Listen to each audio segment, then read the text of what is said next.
Good morning. Good morning, everyone. Please take your seats.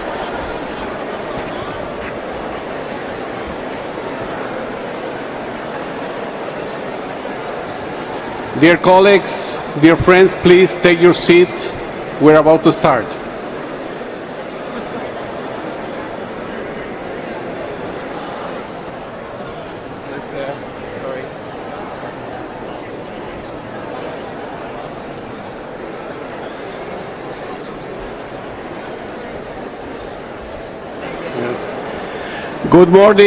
Good morning, everyone. Please take your seats.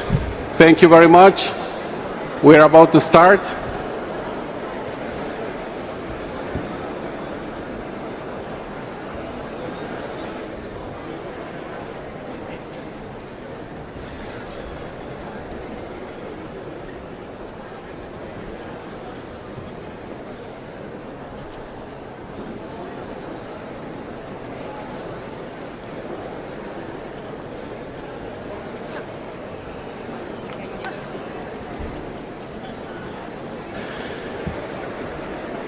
Thank you. Thank you very much, dear colleagues, dear friends.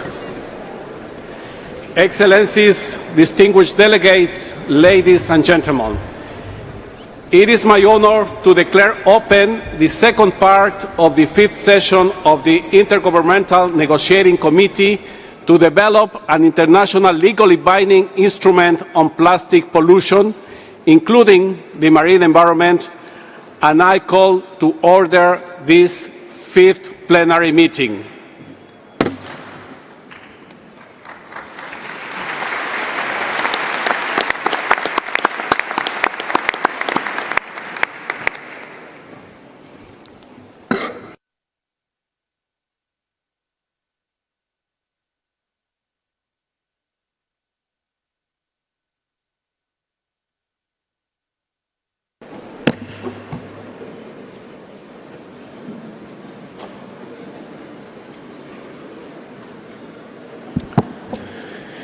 Excellencias, Excellencies, distinguished delegates, observers, colleagues, and dear friends, I would like to begin my statement by addressing you in my mother tongue, Spanish, in order to warmly welcome you to the Palace of Nations for the resumed fifth session of the Intergovernmental Negotiating Committee.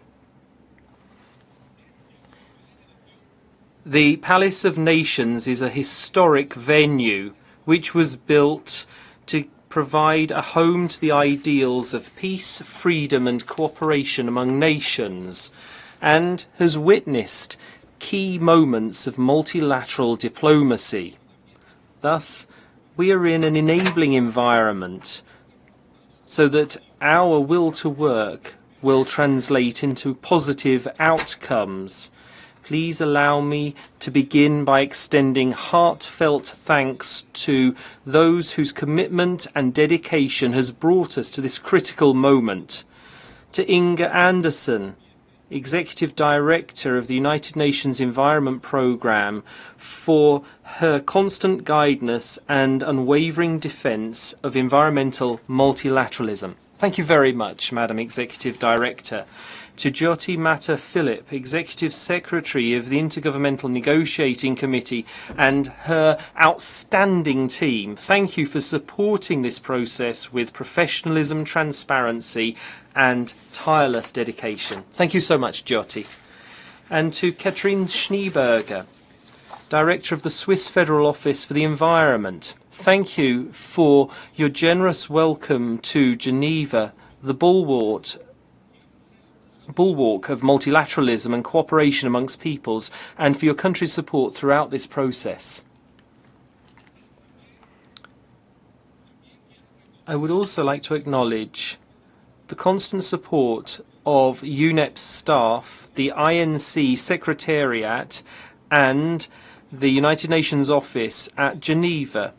Your logistic and technical support has provided us with the necessary foundations for fruitful work. Thank you so much for that. I would also like to welcome observers participating in this meeting. I'd like to thank you for your valuable perspectives, technical skills and innovative ideas.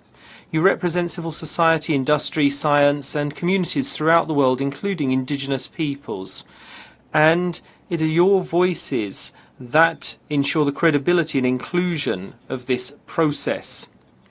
I'd like to encourage you to continue a vital role, not only as observers, but as active participants, as your contributions will help delegations build bridges and overcome differences. And lastly, but certainly not least, given your most relevant role in this collective effort, I would like to thank the member states represented here through your delegations. This is a negotiation among states. You are at the very heart of this process. You're the ones taking the decisions. Let's not forget that.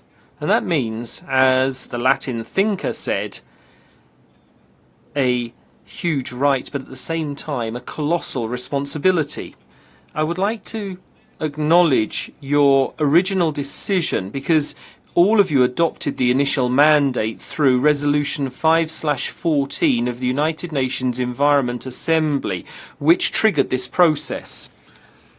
We know we still have a lot of work to do, and I don't want to underestimate how complex it will be, but we have already found significant points of convergence on difficult subjects, but there are still some outstanding differences of opinion.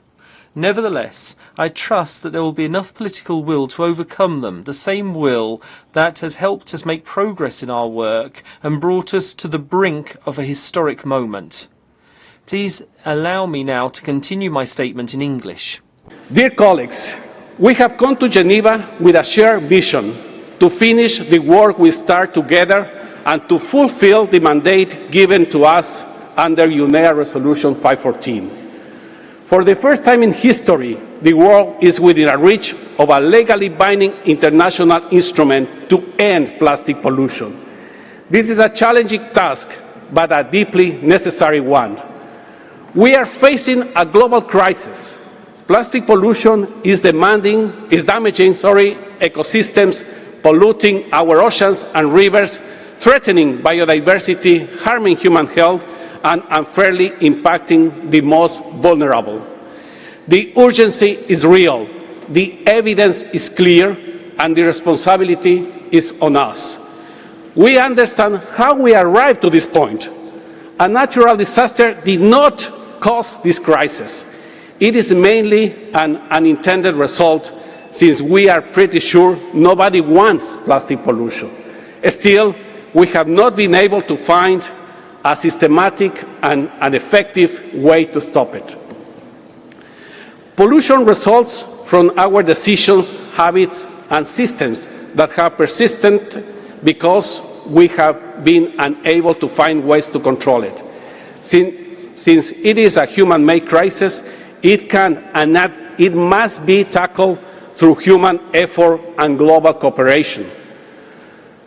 We are supported by the best available science, which clearly shows that an effective international framework for cooperation and accountability, one that adopts a comprehensive approach throughout the life cycle of plastics, can significantly reduce plastic pollution and provide great benefits for both the environment and public health. You, member states, have the mandate, information and authority to act. You understand your national priorities, your red lines and constraints.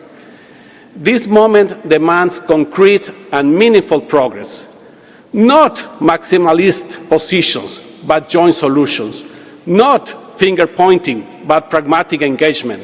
This moment calls for a recognition that the common good does not conflict with national interests, but instead arises from a careful and courageous balance between them. Since the first part of these sessions ended, I have worked closely with the Bureau and the Secretariat to develop a clear, organized, and tailored work plan that meets our needs at this stage. This plan aims to help you make rapid progress and complete the negotiations process by August 14, leading to an effective agreement. I thank you for your support to the Chair's scenario note, published on July 11. It outlines a practical approach designed to enable a steadfast advance, encourage collective ownership, and lead to concrete outcomes. Success will not rely only on plans. It will depend on how we leverage those plans to work together efficiently, starting today. The early days of these resumed sessions are crucial. They should be marked by engagement, urgency, and a shared understanding that every hour matters. These days will set the rhythm, tone, and foundation for the final push toward achieving a successful conclusion. I urge delegations once again to approach this meeting with a spirit of collaborative engagement and increased ownership of the text. Remember, we are not just reviewing a document, we are setting the foundations for a global tool that could change the future of environmental history. And I must say, I'm confident in your constructive and intelligent contribution assignment. You are professional negotiators, experienced diplomats, and representatives of countries committed to a better future. I have full confidence in your ability to rise to this challenge. I believe in your capacity to achieve meaningful results this week and beyond, to refine the text and to find workable solutions to the most difficult remaining issues. I also want to thank and recognize the great work of our Bureau members and co-chairs of the contact groups. They have been taking on a demanding responsibility, and I trust their ability to lead productive, solution-focused discussions. I encourage delegations to support our co-chairs' efforts and empower them to help us find common ground, reach agreements, and move the process forward in good faith. Colleagues, allow me to recall a fact that I believe is clear to all of us. Time is of the essence. The world awaits substantial news from Geneva. People across continents are watching us with hope.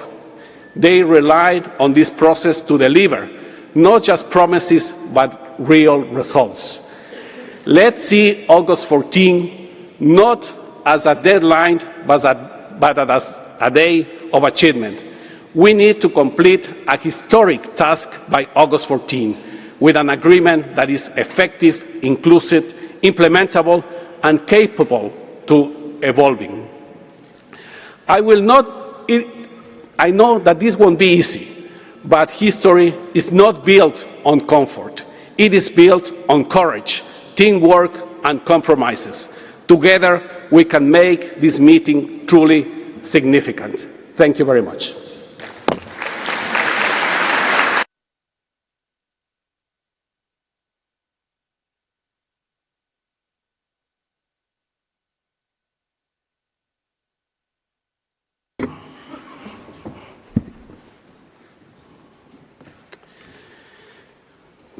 Thank you very much. It's now my pleasure to invite the Under-Secretary General and Executive Director of the United Nations Environment Programme, Ms. Inger Anderson, to deliver her opening remarks.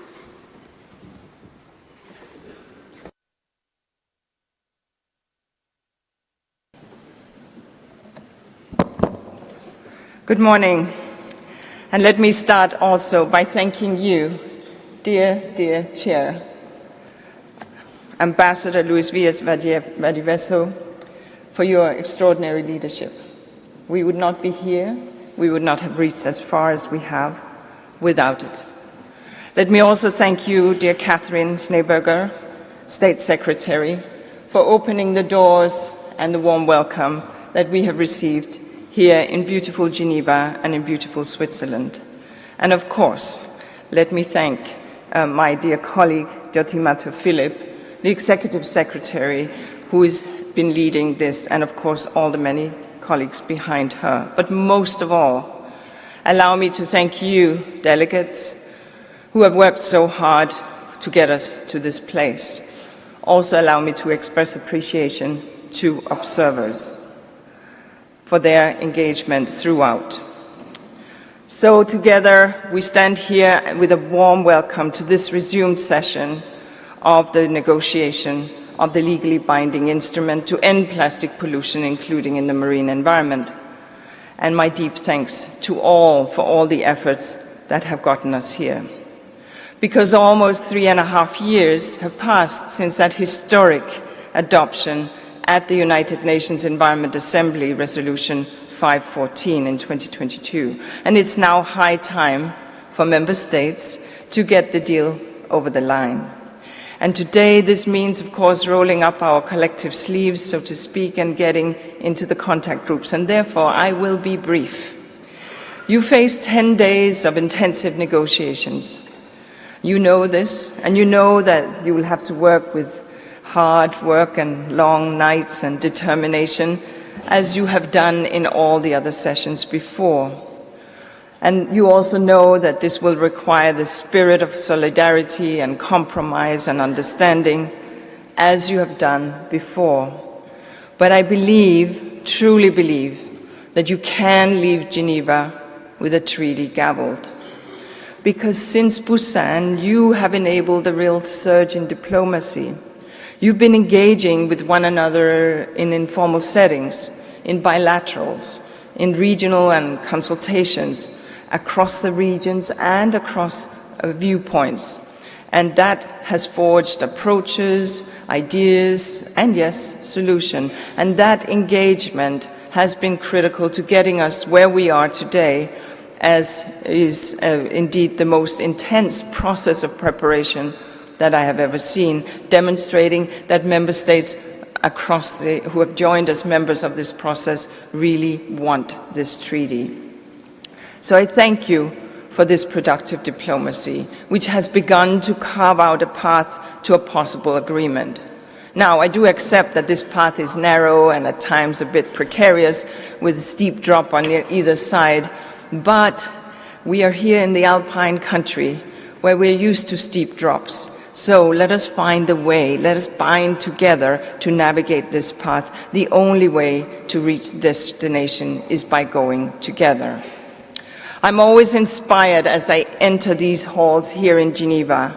This city is the birthplace of modern multilateralism. And while the setup of the League of Nations was far from ideal, and while many voices were excluded and unrepresented, this city set in motion and saw the setting in motion of this noble notion that countries can come together to solve problems. And as we look out on the soaring heights of the Alps, Let us reach for those heights as we take inspiration from the past, but build and shape for the future.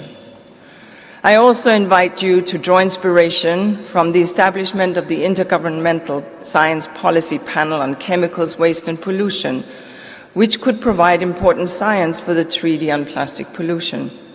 By agreeing to this panel in Punta del Este just 2 months ago, member states proved yet again that multilateralism delivers, and now it's your turn. As you get down to negotiating, I remind you that, which you know, that the world wants you to succeed. The world wants and needs to tackle plastic pollution crisis. People are frankly outraged by the plastic in their environment. They are worried, they are watching, and rightly so. Plastic pollution is already in nature, in our oceans, and in our bloodstreams, and the plastic leakage to the environment is predicted to grow. And if we continue as we are right now, then we will see plastic pollution growing even more, with significant consequences for the environment, for economy, as yet indeed for human health.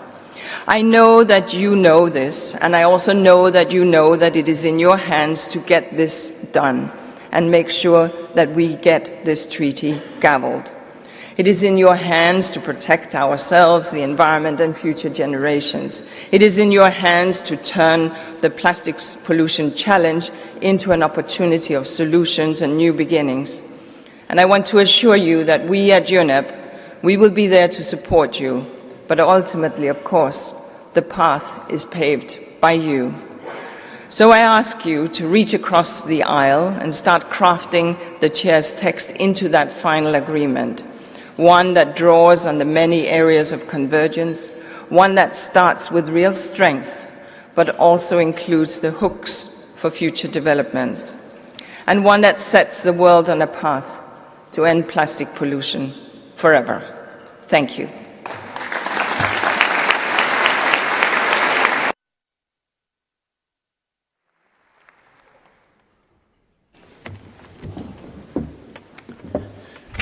I thank the Executive Director of UNEP for her remarks.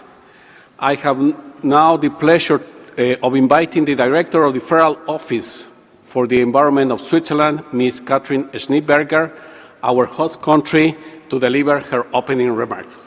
Please.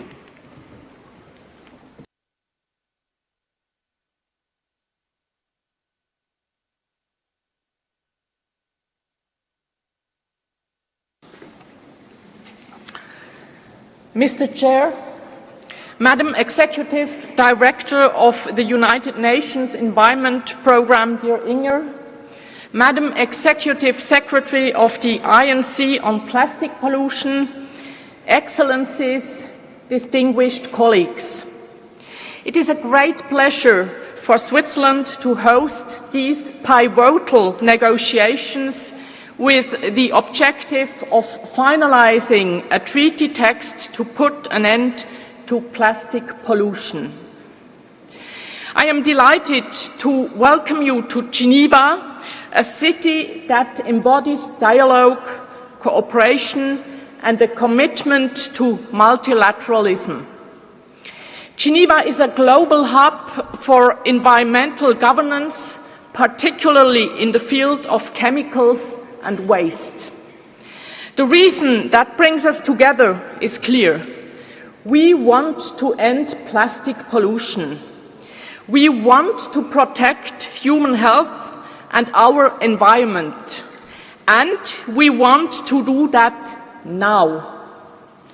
However, we must also acknowledge that multilateralism is facing challenges. Geopolitical tensions and financial crises can sometimes hinder our ability to act collectively. Let's demonstrate to the world that multilateralism is effective. Let's demonstrate to the world that countries are willing to find sustainable solutions. And let's write history again in the Palais des Nations. Excellencies, dear colleagues, writing history means engaging constructively, taking collective action and delivering concrete results. In the coming days, we have the opportunity to do just that.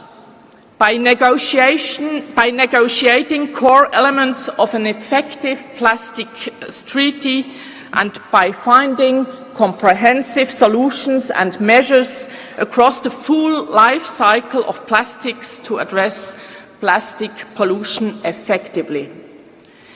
But in doing so, we must bear one fundamental fact in mind. Plastic pollution knows no borders. It is what we call transboundary pollution. It moves with rivers, oceans, wind, and trade. What is produced and discarded in one country can have devastating consequences thousands of kilometers away, harming ecosystems and communities that played no part in its creation. Because of its transboundary nature, plastic pollution cannot be addressed by any one country alone. Even the most ambitious national policies will fall short unless they form part of a coherent and coordinated global effort. This is why we need a legally binding international treaty, a treaty that is inclusive, science-based and robust. A treaty that unites all countries around shared objectives and responsibilities. And a treaty that supports implementation on the ground. Plastic pollution is a global problem that demands a global solution. Dear colleagues, all eyes are on Geneva as we work to deliver a historic outcome. A successful INC 5.2 will not only be essential to mitigate the environmental, social and economic threats posed by plastic pollution, but it will also send a strong signal for multilateralism. In this context, Geneva's existing expertise and structure are significant. I wish us productive negotiations, a spirit of openness, and a session that raises to meet the urgency of the challenges before us and the hopes that bring us together. I thank you for your attention.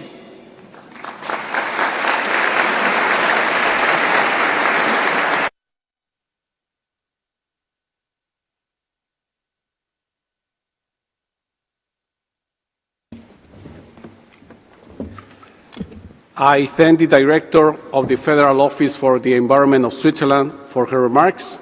And now I would like to invite our Executive Secretary, Ms. Jyoti Mathur-Philip, to provide her opening remarks.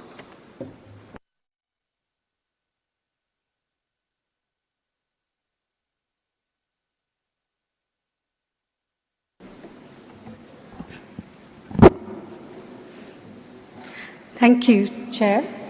Ambassador Luis Valles Valdivieso, Chair of the INC, Ms.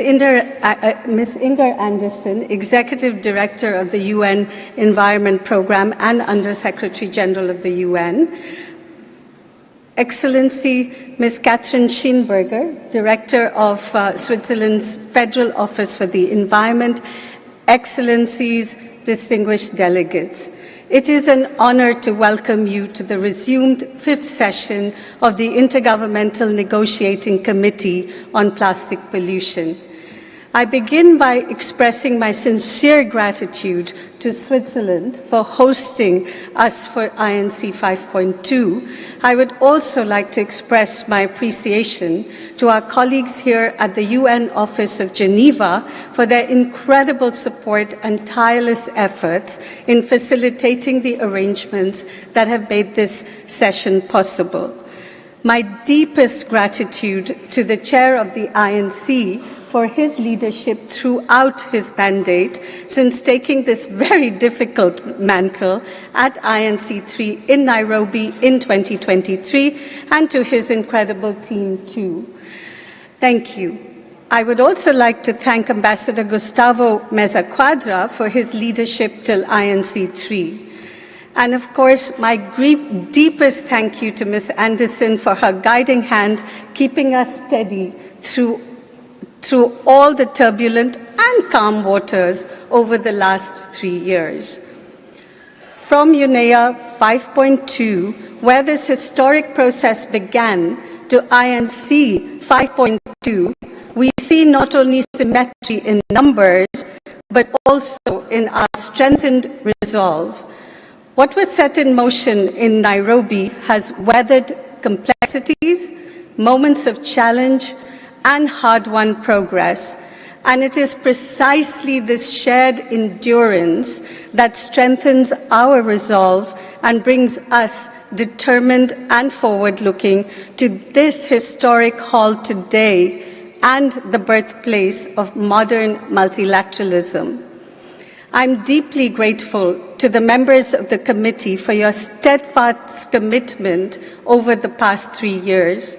My gratitude also extends to observer organizations whose ongoing engagement, deep expertise, and valuable insights reinforce the essential importance of inclusive and collaborative environmental multilateralism. I would also like to take this opportunity to acknowledge with great appreciation the donors whose generous voluntary contributions have been indispensable to the work of the INC and its sessions, and including the intersessional work and head of delegation meetings. Our thanks go to the governments of Australia, Austria, Belgium, Canada, Denmark, Finland, France, Germany, Ireland, Japan, Monaco, the Netherlands, New Zealand, Norway, Portugal, the Republic of Korea, Spain, Sweden, Switzerland, the United Kingdom, the United States of America, and to the European Commission. Thank you so much. Excellencies, distinguished delegates, we are a large group here these next 10 days. We have arrived here in Geneva with over 3,700 participants from 184 members of the committee and 619 observer organizations registered to attend INC 5.2. To say that we have brought together an experienced team from many different UNEP divisions, multilateral environment agreements, and of course the conference services and UN security teams to support this session alongside the extremely dedicated colleagues of the INC Secretariat. On this note, may I also remind you that the UN Code of Conduct applies to all UN meetings, and you will find this conduct available on the website. As always, you have our full support, the team's full support that is here to help you over the next 2 days, and being hosted at the Palais des Nations situates INC 5.2 within a long tradition of crucial multilateral negotiations, diplomatic breakthroughs, and international legal frameworks. It is my hope that this session will now also be part of that legacy. And as I know you are impatient to start work, I will conclude by inviting you to envision 15th of August, a day when the world awakens, unified with an international instrument to end plastic pollution, crafted through our collective determination, dialogue, and shared commitment over these past 3 years. I hope this vision will be able to guide you over the next days. Thank you.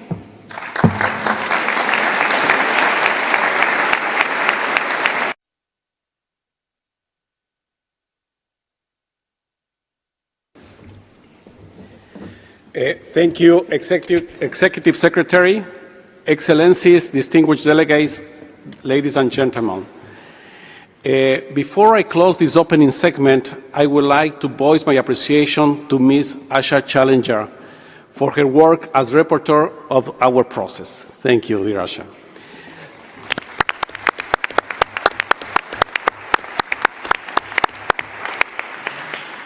That said, please allow a 5-minute break for our dignitaries to leave the podium, and distinguished delegates, please remain seated. Thank you very much.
Thank you very much. Could you please take your seats?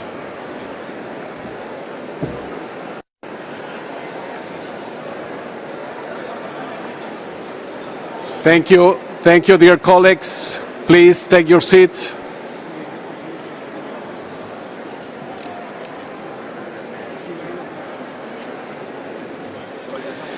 We are going to start our meeting or restart our meeting. Please take your seats. Distinguished delegates, further to my consultations with members during the informal heads of delegation meeting and the regional consultations, and as I have outlined in my scenario note, I invite members, regional groups, and groups of members to submit any statement by writing through the INC in-session document platform, which is now available. This is in the interest, this is in the interest of time and with the firm conviction that our work in the contact groups needs to have as much time as possible. Furthermore, I strongly believe that specific and technical interventions by members can be made most effectively in the contact groups. Before we proceed with the next agenda item, I would like to invite the Secretariat to provide some logistical information. Secretariat, you have the floor.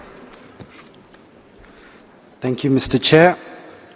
Distinguished delegates, the plenary session is being live-streamed into rooms 18 and 19 in all UN official languages to accommodate the overflow from the Assembly Hall.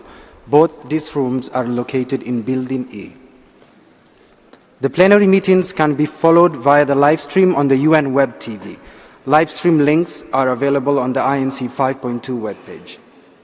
Regarding the use of microphones on the plenary floor, to request the floor, please press the button on the microphone once.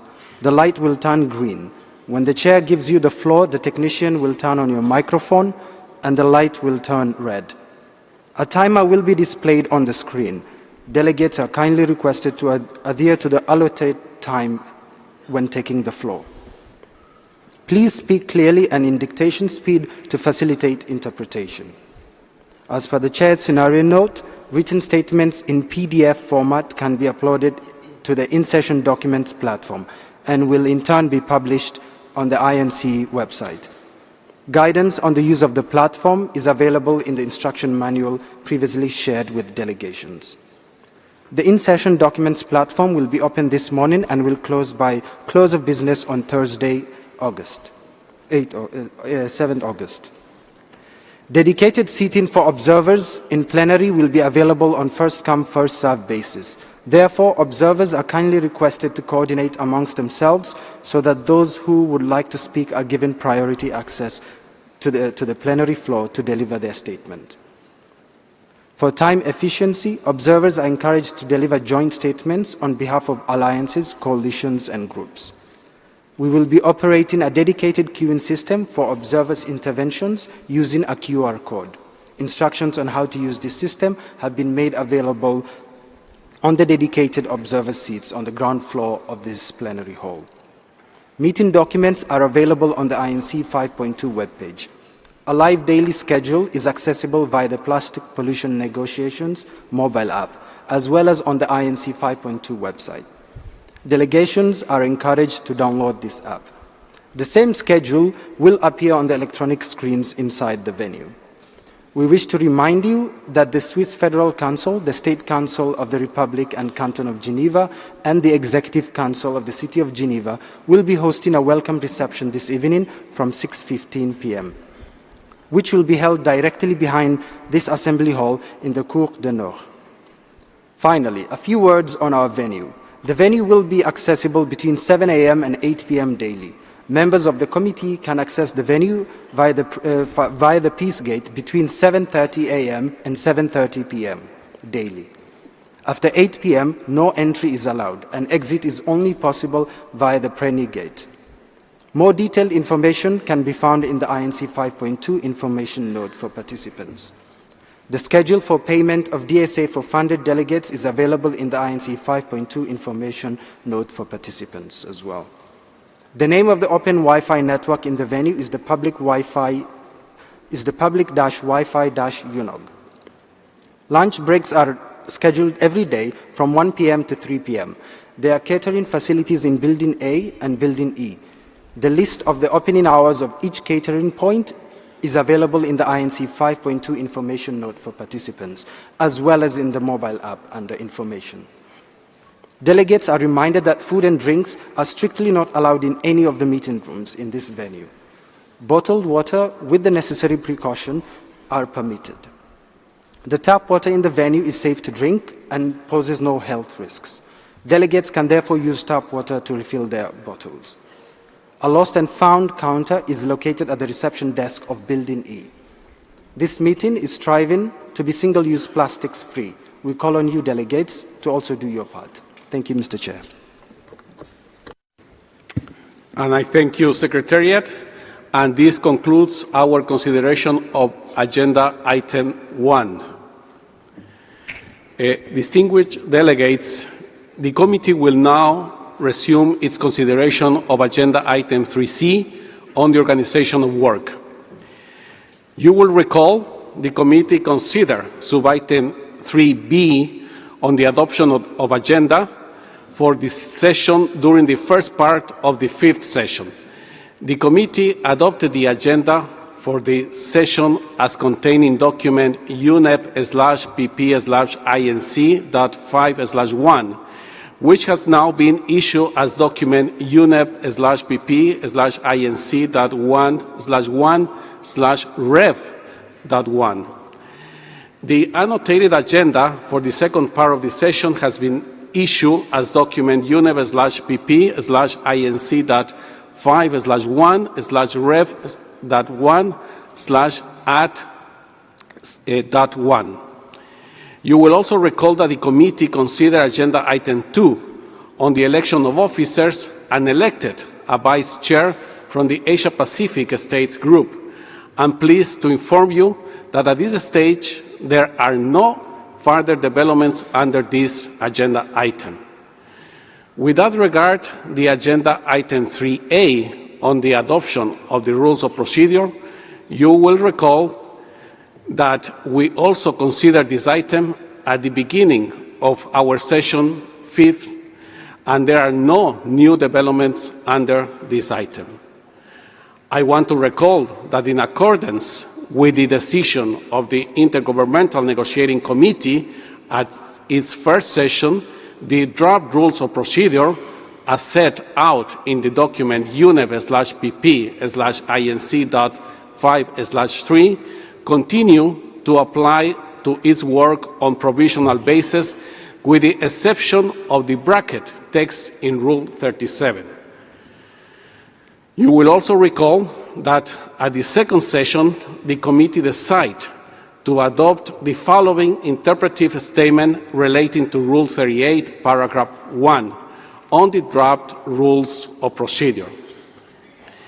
The Intergovernmental Negotiating Committee understands that, based on discussions on the draft rules of procedure for the Intergovernmental Negotiating Committee, there are differing views among Intergovernmental Negotiating Committee members on Rule 38, Paragraph 1, and its reflection in the report of the Intergovernmental Negotiating Committee on the work of its first session.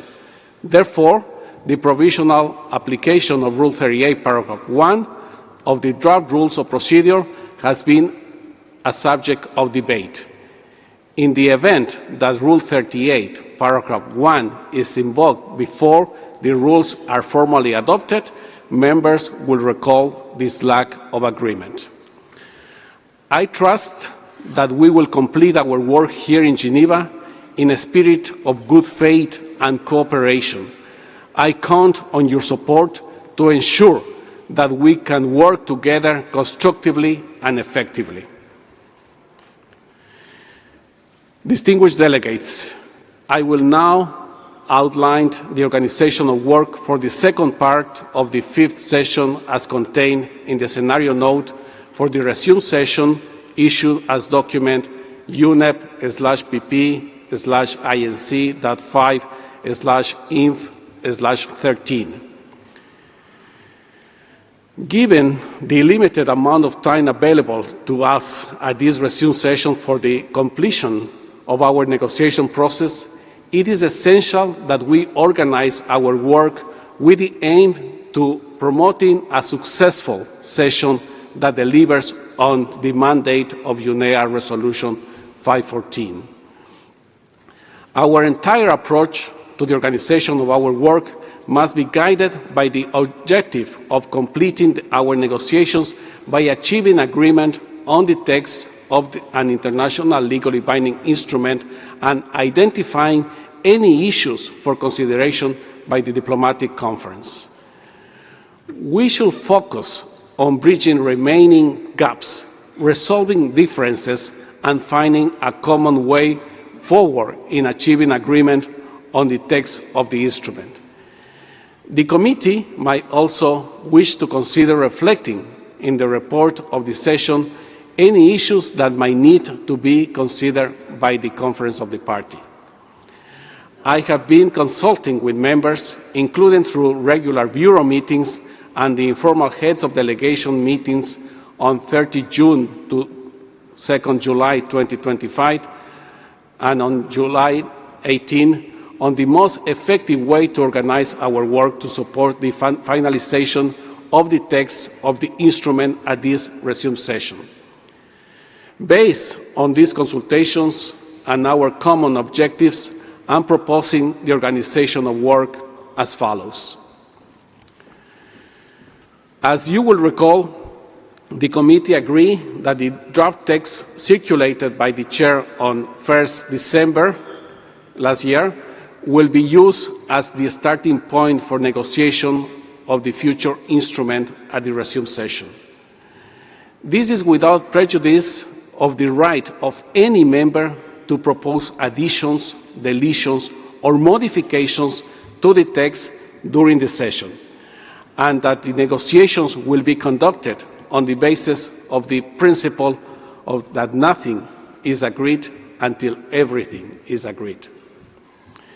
I would therefore like to emphasize and make it clear from the outset that the starting point for the negotiations in the contact groups is the draft text that was circulated on 1st December. Distinguished delegates, let me first address the contact groups. As you will recall, during the first part of the session in Busan, the committee established 4 contact groups, each with a clear, defined mandate covering specific clusters of issues and appointed their respective co-chairs. I propose that these 4 contact groups continue their work at this resumed session. The mandates of the contact groups remain generally as agreed at the starting of our session in Busan, with one fine-tuning based on the consultations we had during the formal heads of delegation meeting and with the Bureau, and as outlined in my scenario note. I have also noted in my scenario note that 2 of the co-chairs originally appointed in the first part of the session to facilitate the contact groups are no longer available to serve in this capacity. I wish to take this opportunity to extend my appreciation to Mr. Boachi of Ghana and Ms. Min Young of the Republic of Korea for their contribution to the work of the committee in their capacity as contact group co-chairs. After consultations, I propose that the committee appoint Mr. Peter Justice Derry of Ghana as co-chair of Contact Group 2, and Mr. Go Kobayashi of Japan as co-chair of Contact Group 4. Thus, the co-chairs of the contact groups will be as follows. Contact Group 1 will be co-chaired by Mr. Axel Borgman of Germany and Ms. Maria Angelica Ikeda of Brazil. Contact Group 2 will be co-chaired by Ms. Tulia Toika of Finland and Mr. Peter Derry of Ghana. Contact Group 3 will be co-chaired by Ms. Kate Lynch of Australia and Ms. Gwen Caesar of Palau.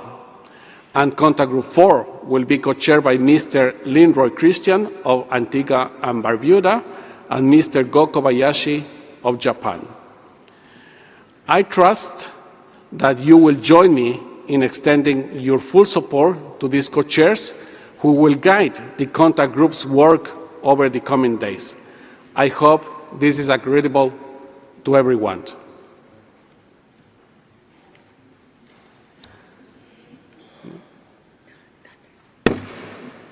Thank you very much.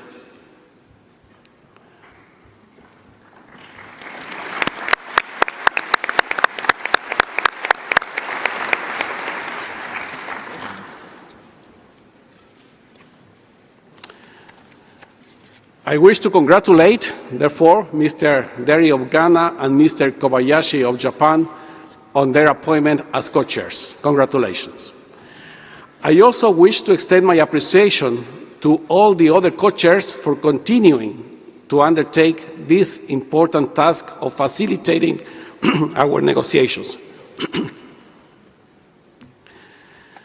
For all issues within their mandate, the contact groups will first, conduct textual negotiations and make proposals for consideration of the committee.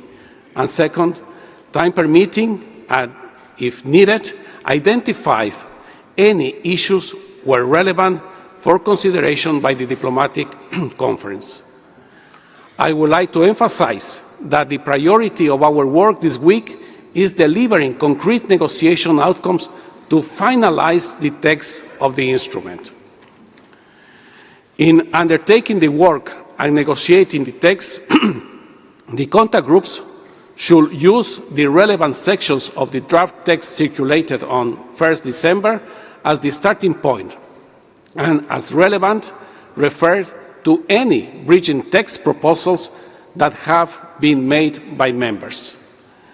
The contact groups will be expected to regularly make available the text produced during the next 4 days. The outcomes from the contact groups as of Friday, 8th of August, will be assembled by the Secretariat into a single document, which will be made available for the plenary on Saturday, 9th August, as a conference room paper. Our interim goal is to have an assembled document ready by Friday, and I expect everyone to work towards this objective. For this assembled document, each contact group will be expected to present draft text that is as clean as possible across the articles within this mandate. Having gone through several iterations of compilation text during INCs 3, 4, and 5.1, at this stage, collective ownership needs to be the guiding light. Work in the contact groups must move in line with advancing the development of text with a view of reaching an agreement by the end of the resumed session. For these purposes of this assembled document, the contact groups are expected to provide by Friday evening, 8 August, a text of which there is convergence that could be forwarded by the plenary to the legal drafting group. B, any text requiring further work and its status, as well as proposed ways forward for resolving differences. And C, where relevant, any issue to be raised by the committee to consideration by the diplomatic conference. I would like to emphasize that this assembled document will provide a snapshot of the status of the negotiations and will not be the final document. Therefore, I do not expect any textual negotiations on this assembled document at the stocktake plenary meeting on Saturday. For the stocktake plenary, I have 3 expectations.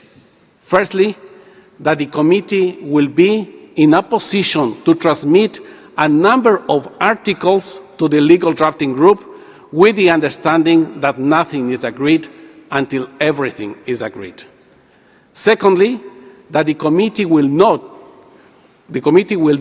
articles that have overall convergence but still require some refinement before they can be transmitted to the legal drafting group. Lastly, that the committee will take note of the few articles with remaining open issues. With this in mind, I expect the committee will then be able to determine the most appropriate modalities of work to enable us to focus on critical issues and make the necessary progress to finalize the text. Each contact group should have the flexibility to organize its work in the most effective manner possible to foster convergence and further development the draft text of the instrument across all areas within its mandate. It will also be important to ensure a degree of consistency in the method of work across the contact groups. I request the co-chairs to provide clarity at the outset of their approach to the conduct of their work.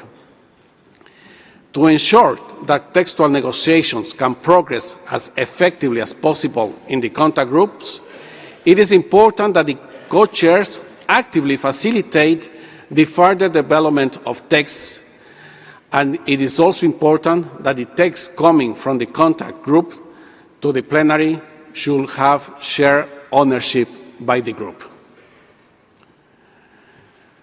Active engagement among members themselves, including through informal consultations to facilitate dialogue, explore solutions, and formulate possible landing zones, is essential. Any proposal presented during this resume session should be focusing on areas where open issues remain and should be aimed at bridging gaps and facilitating convergence.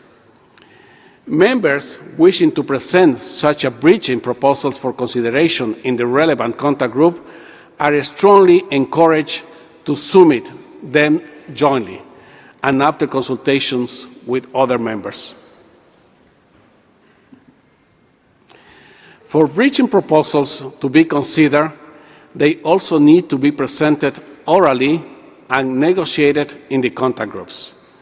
Bridging proposals might be submitted on the in-session document platform.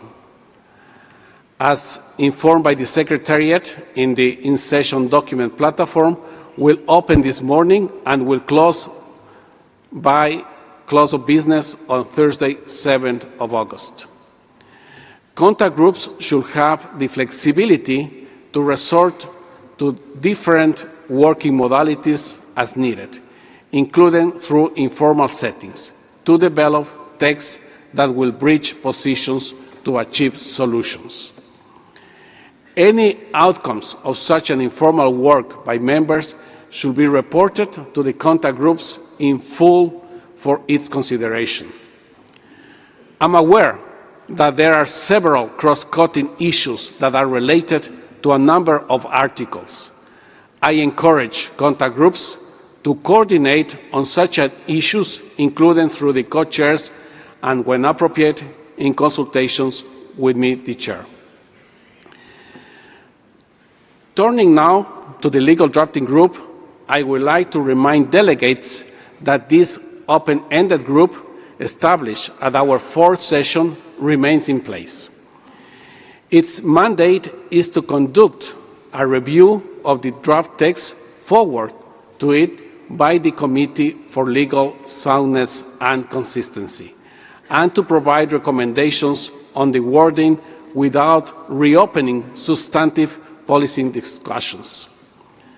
The committee also agreed that in its work, the legal drafting group will not consider policy issues, and any policy issues it might identify in the course of its work will be referred back to the committee. The meetings of the legal drafting group will be convened by the co-chairs, Ms. Annick Baudouin of Canada, Mr. Jean Kenfag of Cameroon, and Mr. Eyad Al-Hubra of Saudi Arabia, as and when needed, to consider draft text referred to it by the committee. I would like to remind delegates that the legal drafting group is not a negotiating body, nor is it a decision-making body. What the group does is present recommendations on the legally sound wording for consideration by the committee in plenary. It is ultimately the committee that agrees on text. We should endeavor to refer draft text as early as possible to the legal drafting group. I, therefore, invite contact groups when working on the text during the next several days to flag in their reports to the plenary any provision that they consider sufficiently developed to be reviewed by the legal drafting group. I want to emphasize that forwarding text for legal review does not imply that this text is fully agreed. As always, we are guided by the principle that nothing is agreed until everything is agreed. On the schedule for this resumed session, the overall plan for the week is annexed to my scenario note and has been published on the session website. 2 or more contact groups might also agree to jointly discuss matters within their respective mandates as needed. During our plenary meeting on Saturday morning, 9th August 2025, we will need to collectively take stock in light of the outcomes of the contact group's work in the first 4 days and assess the progress made. With that, we will consider any adjustments to the modalities of work to allow us to focus options to achieve agreement on open issues. At this meeting on Saturday, each contact group will be expected to report on any draft text that could be referred to the legal drafting group and on the state of play of any outstanding issue within its mandate. I wish to reiterate that no more than 2 contact groups meetings will be scheduled in parallel. In addition, a schedule for days 1 to 4 has been published, while specific time periods are proposed to be tentatively allocated for meetings of each of the 4 contact groups up to including day 3, 7 August 2025. The exact schedule will need to be reviewed as negotiation progress to reflect the actual needs of each contact group on a daily basis.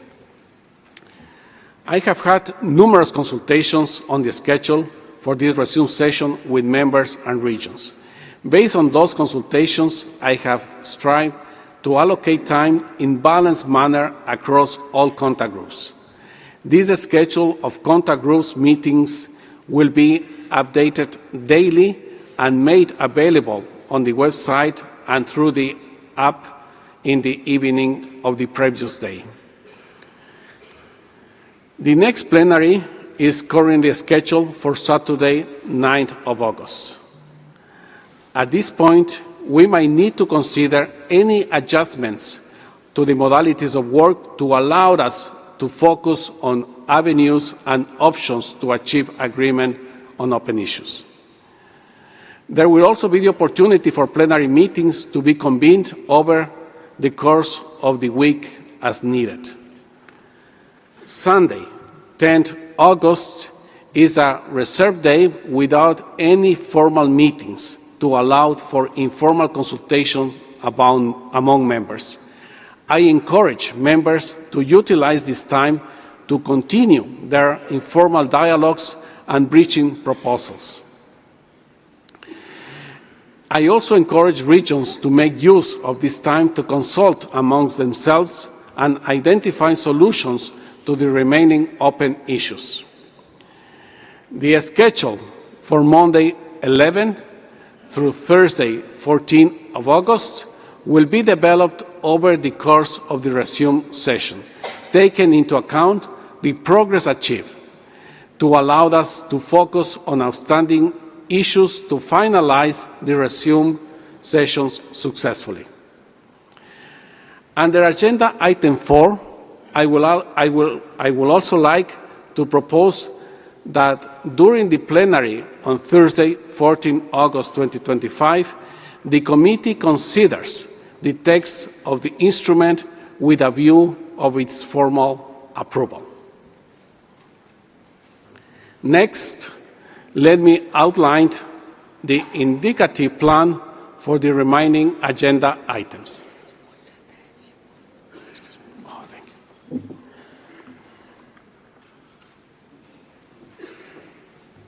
Thank you. Next, let me outline the indicative plan for the remaining agenda items. It was good with the water. In the plenary of Thursday, 14 of August, we will also consider Agenda Item 5 on other matters. Should there be any issue that the committee might wish to refer for the consideration of the diplomatic conference for its consideration, this can be addressed under this agenda item.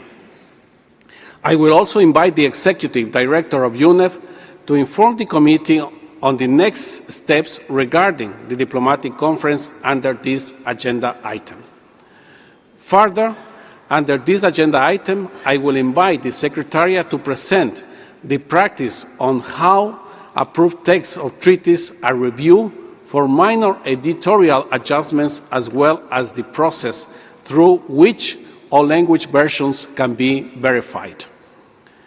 Should any member wish to raise any other matters under this item, I invite you to inform me at this plenary meeting. During the plenary meeting on Thursday, 14 of August, the committee will also consider Agenda Item 6 on the adoption of the report of the session. You will recall that at the end of the first part of the fifth session, the committee adopted the report for the first part of the session contained in document UNEP/PP/INC.5/8 on the basis of the draft report that had been circulated, on the understanding that the committee will be invited to adopt the remainder of the report once drafted and circulated to all members at the resumed fifth session.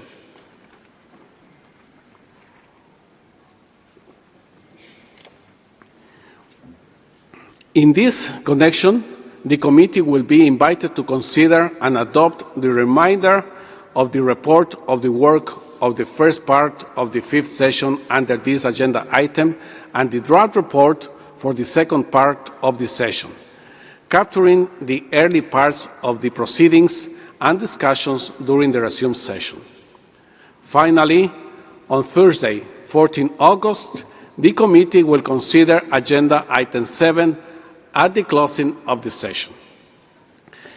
I believe that this mode of operation, built on the basis of discussions in the Bureau, dialogues with members, including in the informal heads of delegation meetings, will allow us to be most productive over the next 10 days.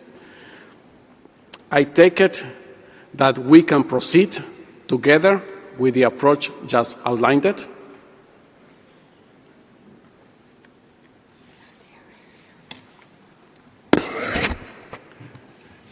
Saudi Arabia, you have the floor.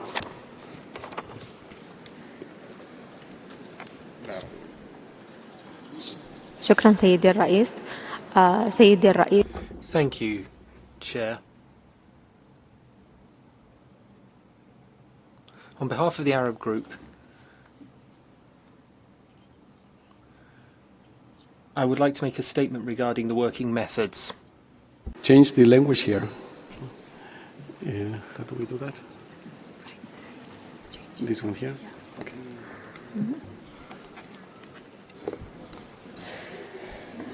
Okay. Please continue. I'm sorry for that. السيد الرئيس، لجنة التفاوض الدولية.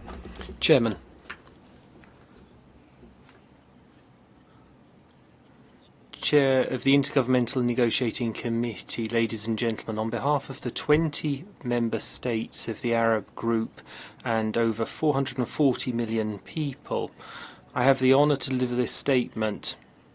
We're convinced that the mandate in Resolution 5/14 is extremely important. It will allow us to work for a common goal. This means to tackle plastic pollution. This resolution is the basis for our work, and it recognises the specific circumstances of developing countries and their level of development. The resolution also insists on common but differentiated responsibilities between developed and developing countries. It also considers certain circumstances as evoked in the Rio Declaration. With regard to our working methods, we're worried about Article 6. It has been included in the programme of work for contact groups. This is despite repeated appeals from various groups, including some which are in favour of the article. We believe that we should put off discussion. This was also a call which was made during the meeting of heads of delegations. We do not agree with that article, but we respect your position, Chair, and we will participate in dates with a constructive spirit. But if we don't manage to reach a consensus on this issue, then we would like to make an appeal to the committee to swiftly move on with other issues instead of continuing our debates on more controversial issues. So we believe that we could deal with controversial issues in unofficial meetings instead of debating them in the contact groups. There, it's vital that we focus on getting work started. We believe that we must hold negotiations so that we can build trust between all parties. We would like to insist, in fact, on having a clear and transparent mechanism for organising informal meetings. They would be organised by the parties and can play an important role. However, too many informal meetings could overburden delegations, particularly small delegations. This means to say that they would not be able to participate effectively. In addition, informal meetings should be organised bearing in mind the practicalities. There must be a clear timetable so that each and every one of us can take part. Furthermore, the Arab group would like to make another request. All contact group meetings should be concluded by 9 p.m. at the latest each day. This is extremely important for delegations that are small in number. This is because these delegations will have to tackle a number of challenges if they're to effectively participate in all meetings. If we have reasonable working hours, this means that we will be able to hold effective negotiations and ensure that there is effective and efficient participation by all delegations. This will enable us to achieve the best possible outcomes in these important negotiations.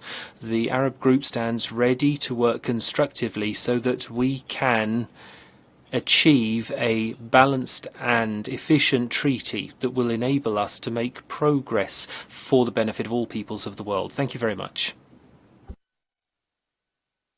There were no any questions.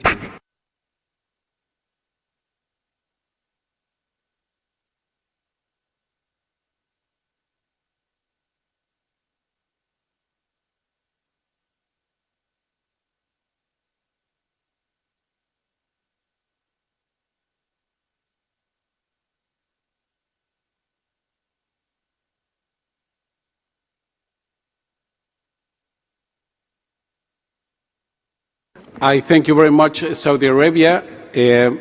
I now give the floor to Ghana. Please, Ghana, you have the floor. Thank you, Chair. I make this intervention on behalf of the African Group of Negotiators.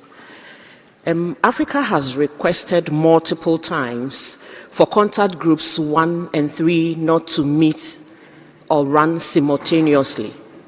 Although the largest UN group, Africa remains a region of multiple small delegations, underfunded and overstretched.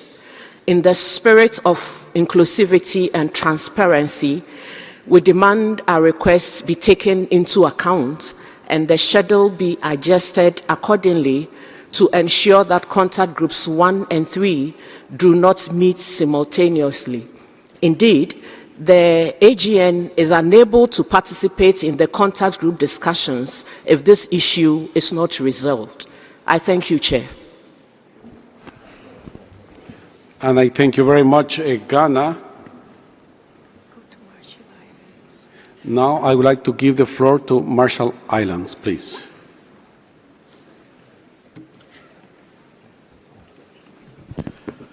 Accidentally pressed the button, Chair. Thank you.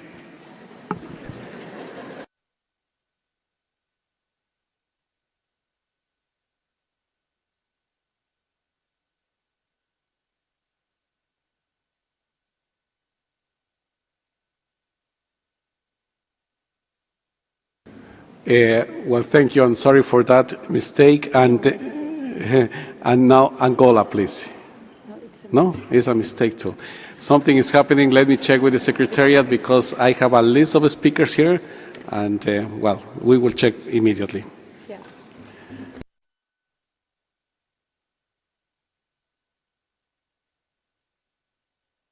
Now the list of speakers is gone. Sorry for that. I thank you very much, and I thank you very much for your comments and also for the constructive way that you are approaching to this session. We have worked actually quite hard on those schedules and trying to find the perfect balance and perfect weight also in sequencing the different articles. That's why we are presenting the schedule for the 2 first days, and as I have mentioned before, with the flexibility given in the contact groups also to discuss about this. What I will propose is to take the schedule as we have presented, and we will review and take, of course, into consideration the comments and also the proposals that you have presented from the African group for the days after this the work, starting from day 3, and also we reconsider the schedule for tomorrow, actually for day 2, depending also seeing what you mentioned of not having those 2 contact groups at the same time, 1 and 3.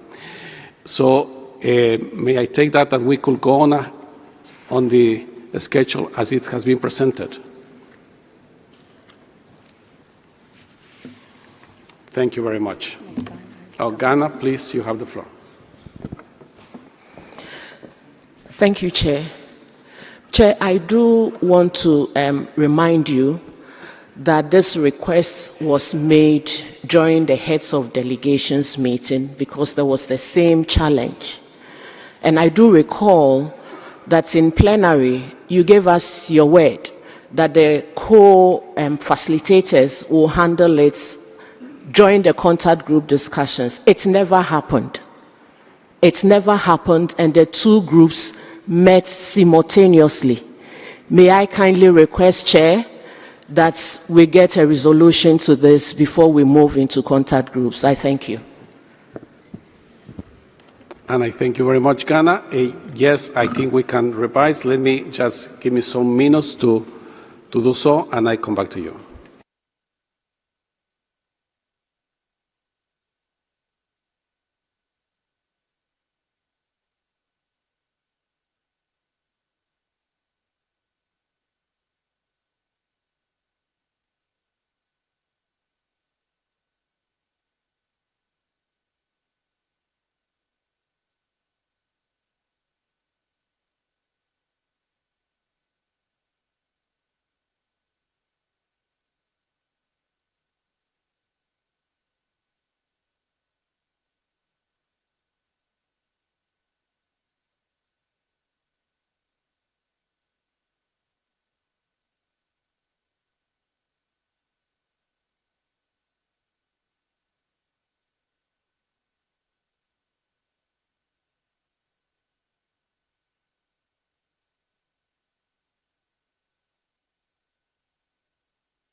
Thank you very much, dear colleagues, and thank you very much to the African group.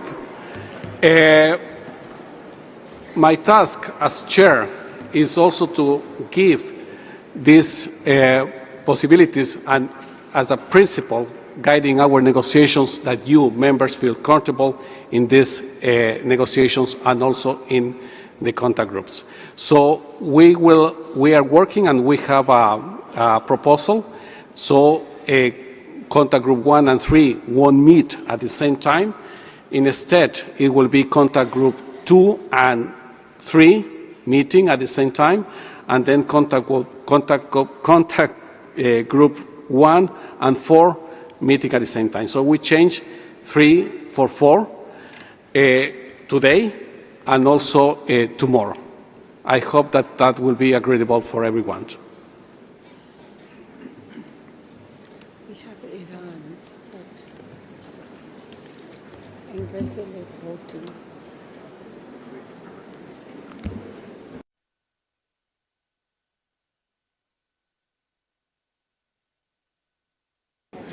Iran, you have the floor.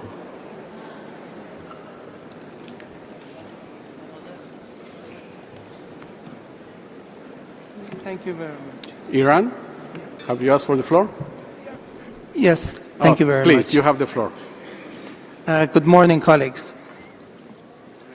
Since this is the first time that we have the floor, we wish to appreciate you and also the INC Secretariat, as well as the government of Switzerland, for giving us another opportunity to sit together and try to resolve the outstanding issues with the hope that we could conclude these negotiations in this conference.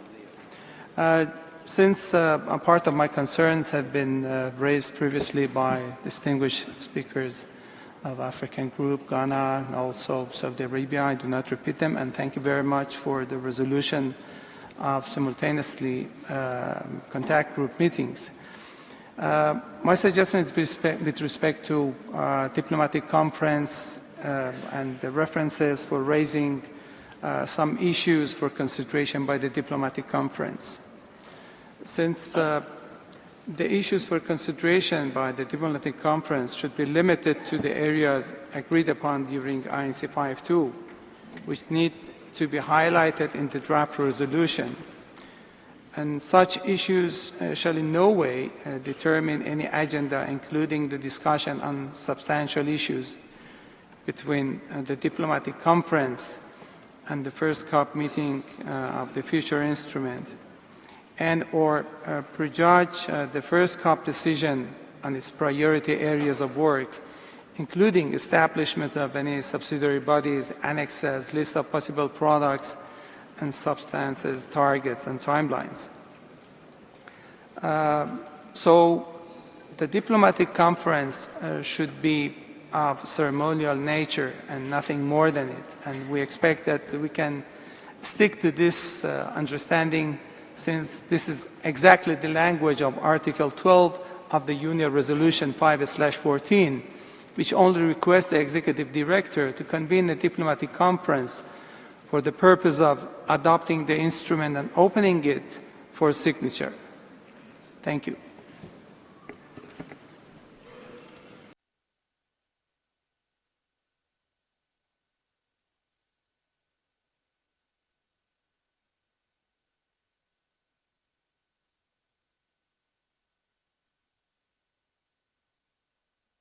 All right. Thank you very much to Iran. Now I would like to give the floor to the United States of America. The U.S., please, you have the floor.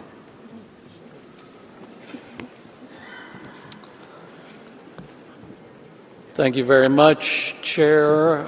Good morning, colleagues. Let me start by expressing my thanks to you, Chair, and also to UNEP for all the work you've done in advance of this meeting to get us prepared. I just wanted to ask for a little bit of clarification. So, with respect to the proposal to swap the organization of the contact groups, I maybe just have a couple questions about this. In principle, to us, we're actually quite flexible. The issue is We prepared for the meeting using the scenario note proposed, as we understood it, by the chair and endorsed, we had understood, in the Bureau meetings. And thus, we have brought a team here that is actually prepared, and we have certain people that bounce in between contact groups that have prepared for the meeting and the negotiations with the particular pairing that had been proposed for us to use at the meeting. So we're going to need just a couple of minutes. We just need a little bit of time here to actually think through what this means. As I said, I don't think, in principle, this wouldn't have been a problem for us, but it's not the way that we prepared for the meeting, precisely because it's not the way that had been proposed. So that's the first thing. We need just a couple minutes to sort through this. Secondly, Chair, I would actually like to hear and understand better from you, to have a more detailed readout of what it was that the Bureau did in taking up this issue. So normally the Bureau is the group that we as the parties, as the member states, entrust with working through the organizational details like this. The Bureau has regional representation, and so the idea is that the Bureau comes together, there should be regional buy-in, not on substance, but as it relates to having a good, clear, agreed process that everybody understands moving forward, rather than say what we're doing right now, which is debating the actual processes and organization of contact group schedules in the plenary session. In fact, to us, that's the fundamental and core task of the Bureau, for efficiency to be able to organize ourselves using the structure of the Bureau. So perhaps could I, as we take a moment internally in our delegation to talk about how we are reorganizing ourselves, much like the Africa group said, this current schedule presents some problems to them. Just to be honest, we would have expected that to be raised in the Bureau, debated there, and it would have been much easier to try to find solutions to this issue in the Bureau itself, which to us is the actual purpose of the Bureau. So I'd specifically request, Chair, that you provide us some flavor of what went on in the Bureau that has led us to where we are. And this delegation and perhaps others will then have a few minutes to sort of give a little bit of consideration to this proposal to change the organization from what we expected coming into this meeting. And then finally, Chair, could I ask you to please clarify specifically, I had heard Saudi Arabia on behalf of the Arab group make a suggestion with respect to Article 6. Could you please clarify, and it was a procedural related request as I understood it, if I could ask you to please clarify our path forward on that. Thank you. And I thank you, the U.S., the United States. Now I give the floor to Iraq. Yes. شكرا سيد الرئيس. Thank you, Mr. Chairperson. My delegation would like at the outset to express its high gratitude for your able organizational leadership of this meeting.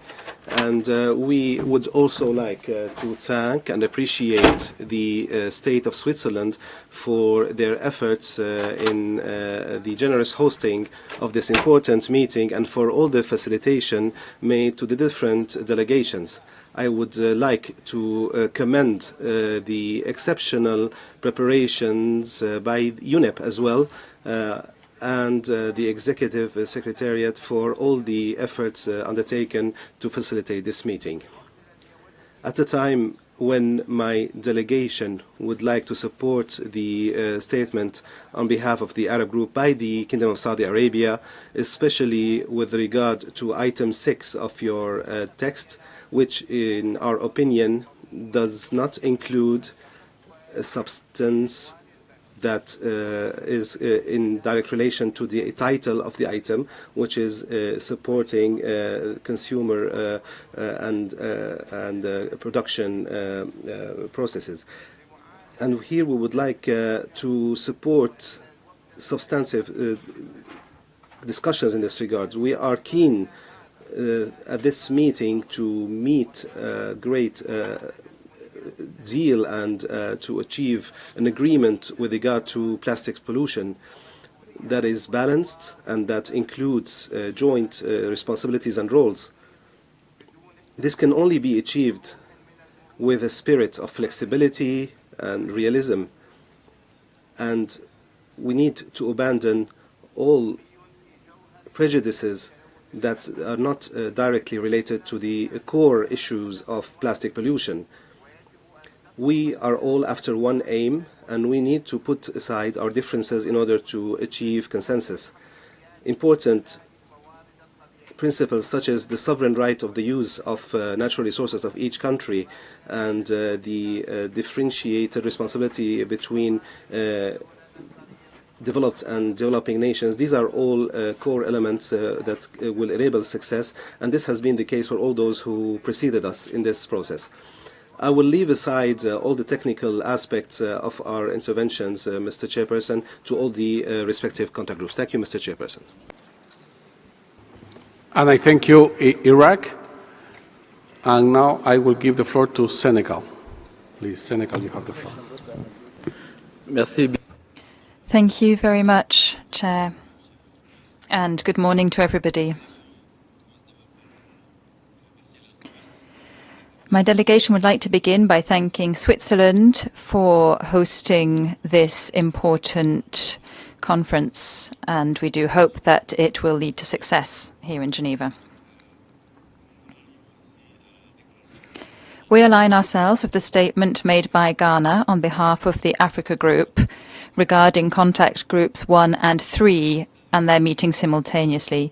The United States are right to have raised that issue and to have referred to the Bureau, and in fact that is why we're also taking the floor now in our capacity as representative of Africa in the Bureau. This was raised within the Bureau following a letter sent to the Secretariat and the Chair by Ghana. So Africa has submitted its views to the Bureau, and we do expect those views to be taken into account. I think that when delegates or representatives of groups take the floor and express concerns, those concerns should be taken into account. This might not be the right place to do so, but it is an issue that could have been addressed some time ago. But we accept the proposal made by the Chair regarding the contact groups, so as to address the issue of contact groups 1 and 3 meeting simultaneously. Thank you. I thank you very much, Senegal.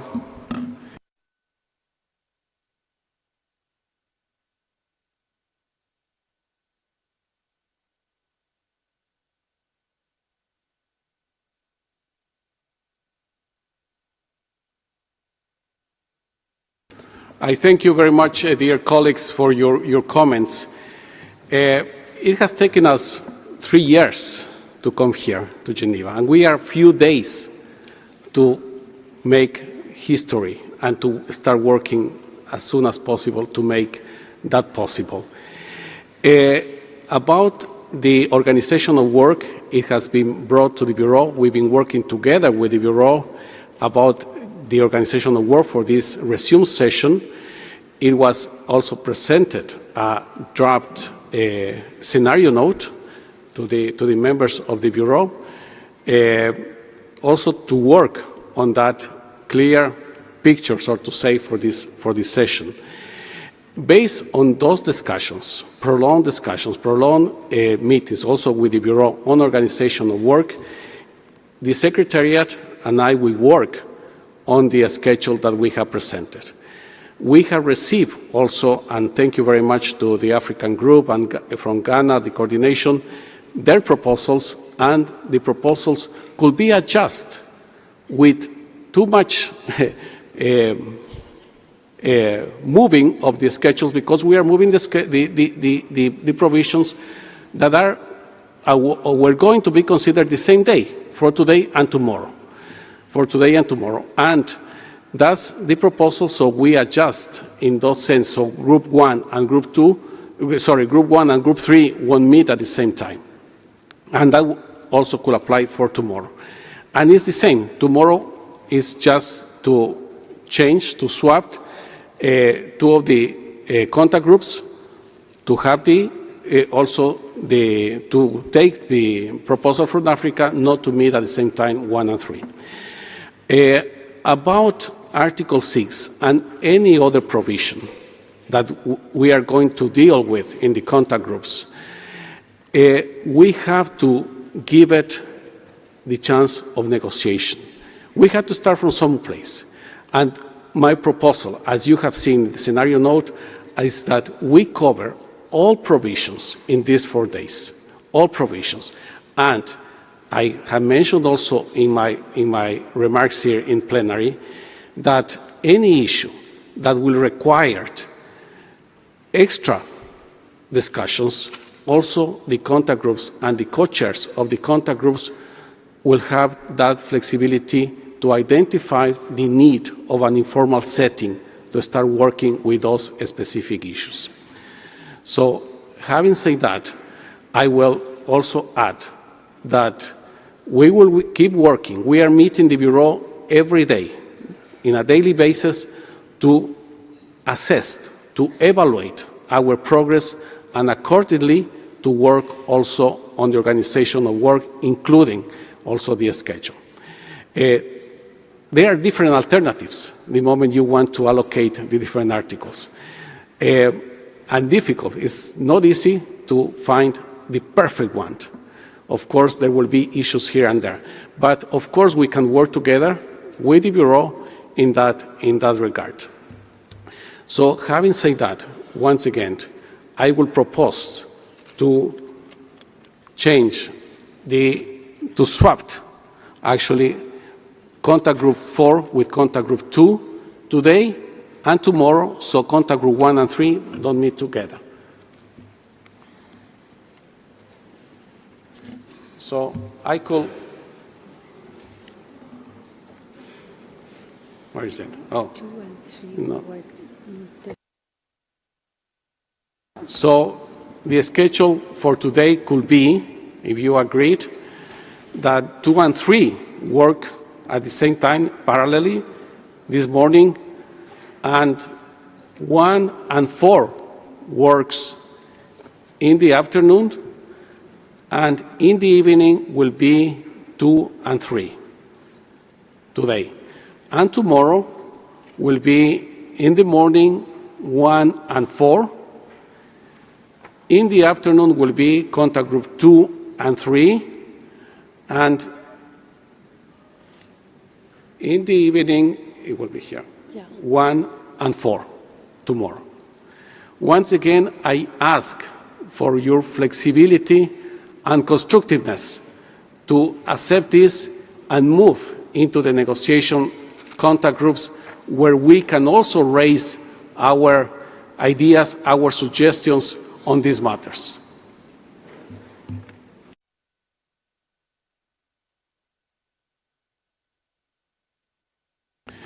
Brazil, you have the floor. Thank you very much, Mr. Chair. Good morning, everyone. As it's the first time that I take the floor, may I thank you, the UNEP Secretariat, and the Government of Switzerland for having us here for this final round of our negotiations.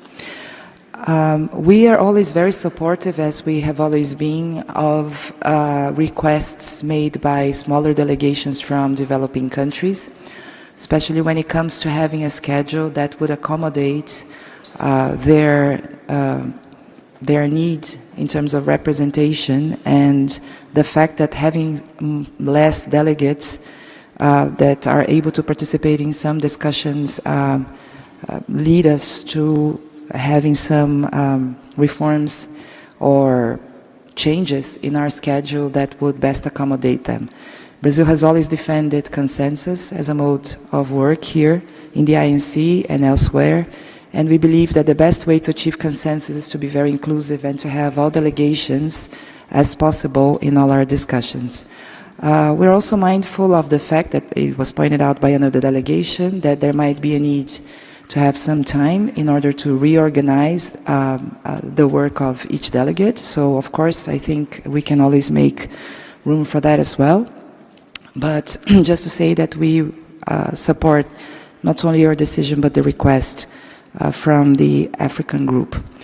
What I would propose further in order for us, because this is already a change, so people will have to adapt to it, that we don't change the order of provisions in each contact group, because then we would be creating a lot of havoc. So I understand that the only thing that we are changing here is just having contact groups 1 and 4 meeting at the same time and 2 and 3, but not changing the order of provisions that we will be discussing in each contact group. I also support what you said about giving the opportunity for all contact groups to discuss all provisions. I think this will be very much needed. And there was one delegation that mentioned that it is important that everybody has access to the information about informals where members will participate. We believe that it's important that all members are able to participate in all informals that are scheduled. It is difficult to anticipate each and every member's interests in specific articles, so it's better just to keep it open for delegations and having this information available for everybody. I would then probably recommend that the best way to do this is via the app, and also have the reformed schedule as you decided upon now, to be also available in the app so that we can all follow this on an equal basis. Thank you very much. I thank you very much. Brazil. I can see in the list the United States. Would you like to take the floor again? The U.S.? Please. Yes. Please. Thank you, Chair. Just a couple of quick points. I think the first is, having had a few moments to think about it, we are okay with changing the pairing of the contact groups, so this delegation can be flexible on that. I would just make two other points, I think. So I understand essentially you are now pairing, your pairs are contact group 2 and 3 together, and then 1 and 4 together. Just to say for us, and probably for some other delegations, that means we're changing how we're deploying our personnel. So our preference would be throughout the week and the negotiations that we continue to pair them in the same way, if you see what I mean. So I did just want to say that. I know you're not deciding the entire schedule of the week here, but if we start switching them back or changing the pairings, it once again, I think, is sort of disruptive to the coverage. But we're flexible in terms of how you move forward with this. I also appreciate your comment about the Bureau, but just that would be my final comment, is it would be our expectation that in the future that the Bureau is able to sort out. I believe that's what you just said a few moments ago, Chair, but to talk about the scheduling, to work it out in the Bureau rather than having the debate in the plenary itself. And that was the point that I was making before, but I just wanted to emphasize that. I think it's a much more efficient and frankly appropriate way for us to proceed, because in fact that's why we agreed to establish the Bureau in the first place. Thank you, Chair. And I thank you very much to the U.S. for your flexibility. Thank you very much. And also we will be working with the Bureau, as I mentioned. I can see in my list Trinidad and Tobago. Please, Trinidad and Tobago, you have the floor. Thank you, Chair. And regarding the matter on the revision of the scheduling, as a small team, we have organized our work and internal coordination based on the previously agreed schedule. Each member of our two-person delegation has been assigned to follow specific contact groups and thematic areas accordingly. Any substantive changes to this structure at this stage presents very logistical and strategic challenges for us, as it disrupts our ability to effectively engage and contribute to the negotiations. We therefore request that due consideration be given to the operational realities faced by these small delegations and urge that we maintain the consistency of the schedule to allow for meaningful and effective negotiations. Thank you. And I thank you very much, Trinidad and Tobago.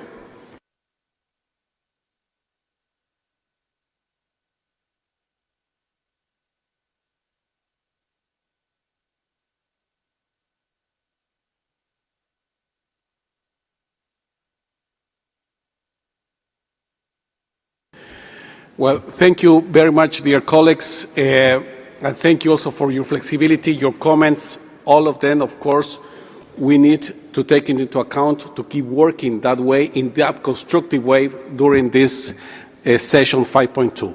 So with that change, and I think with that swap of the contact groups, not the provisions, of course, I can take it this as, okay, you are fine with that?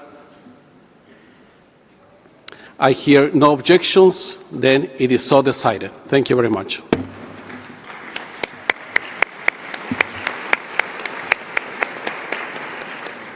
Dear colleagues, the committee has thus concluded its consideration of Agenda Item 3C on organization of work. Distinguished delegates, the committee will now consider Agenda Item 4 on the preparation of the international legally binding instrument on plastic pollution, including in the marine environment. As I mentioned earlier, I invite members from regional groups and groups of members to submit any statements in writing through the INC in session document platform, which is now available, as I said. Sorry.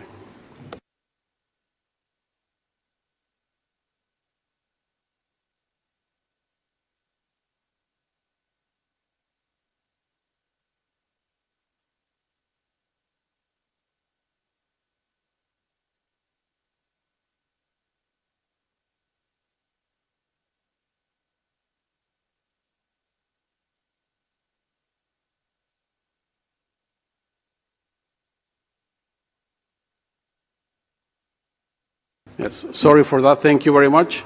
As I noted in my scenario note, opportunities for observers' interventions in the formal intergovernmental process is limited. After statements by regional groups and groups of members, 30 minutes will be allocated to hear from observers representing different broad constituencies, and the online document platform also will be available for observers to share written statements.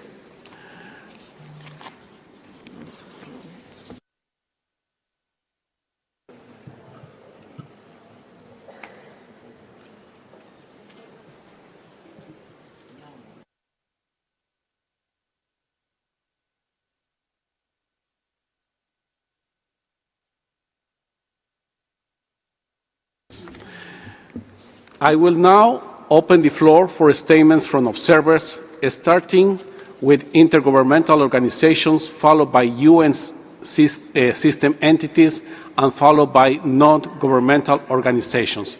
Please, and I say please, limit your statements to 2 minutes.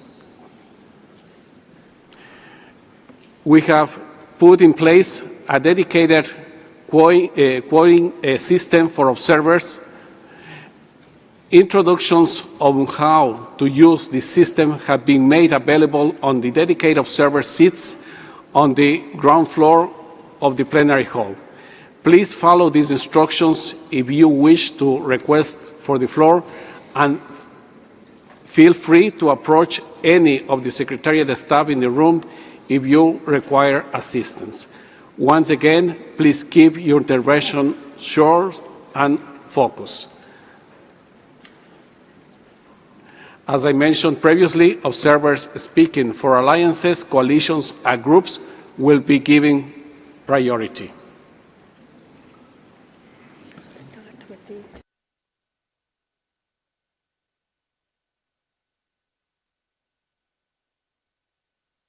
I see on the list the International Chamber of Commerce, and will be mic 16.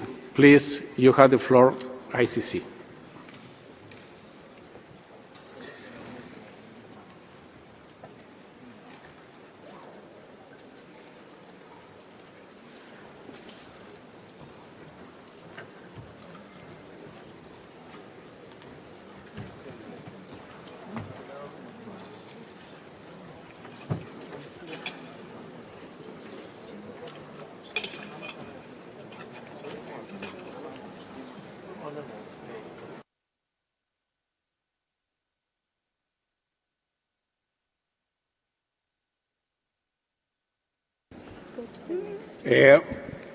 We will go to the next speaker. That is the United Nations Office of the High Commissioner for Human Rights, mic 51.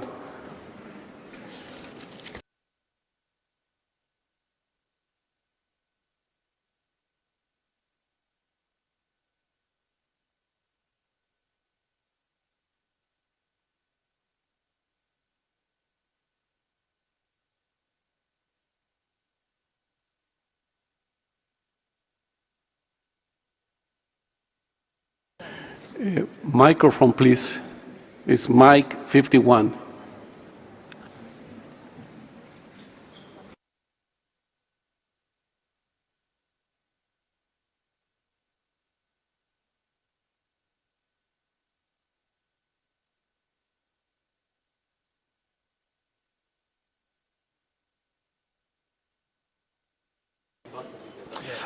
Thank you, Chair.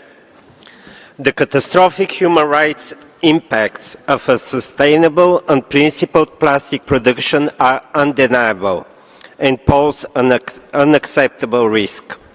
In its recent advisory opinion on climate change, the International Court of Justice found that states have a duty to prevent significant harm to the environment now and in the future. An ambitious treaty addressing the full life cycle of plastics must advance human rights, including the right to a healthy environment. This can be achieved through, first, a just transition that upholds human rights and benefits people disproportionately affected by plastic production and pollution, control of chemicals of concern in plastics, and safeguards against substitutions, reduction targets for plastic production, and addressing legacy pollution, mandatory disclosure of health and safety information related to plastic production, equitable and affordable access by all states to the environmentally sustainable technologies with robust mechanisms to protect scientific inquiry against conflict of interest. And lastly, transparent and adequately resourced financial mechanism to support equitable implementation of the treaty. The plastic treaty should reflect human rights obligations by explicitly integrating them in Article 10 on just transition. The human right to participation must also be upheld at INC 5.2. It is necessary that decisions are made in a transparent, inclusive and accountable manner with the participation of observers. Delegates here today have the historic chance to design measures to end plastic pollution, advance sustainable development and uphold human rights. Thank you. And I thank you very much, and I ask please the speakers to keep their statements within 2 minutes. Now, I'd like to give the floor to the local and subnational governments coalition to end plastic pollution, and it's mic 52. Thank you, Chair. I'm taking the floor on behalf of the local and subnational governments coalition to end plastic pollution, coordinated by ICLEI, the government of Quebec and the government of Catalonia, the Global Cities Hub, and more than 100 signatories. The role and objectives of the coalition are clear since the very beginning of the INC process. We express a strong commitment towards the adoption of an ambitious international instrument on plastic pollution that must include the essential role of local and subnational governments as key actors. The instrument needs a whole of government and whole of society approach. We are at the front of combating plastic pollution. We have in-depth knowledge of local issues and often have specific regulatory powers and the ability to enhance implementation and enforce actions. Therefore, the future instrument needs to have a clear recognition of local and subnational governments.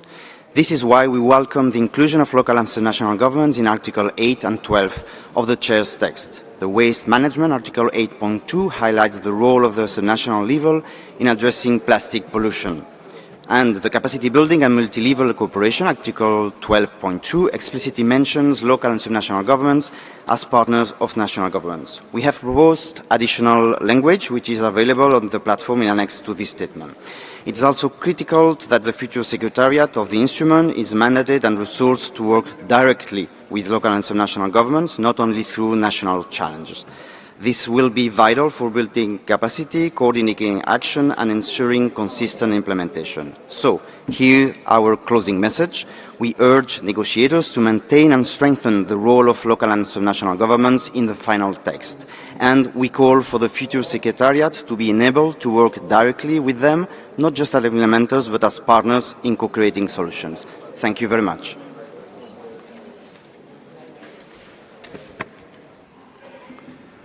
I thank you very much. Now I would like to give the floor to the Youth Plastic Action Network, mic 40.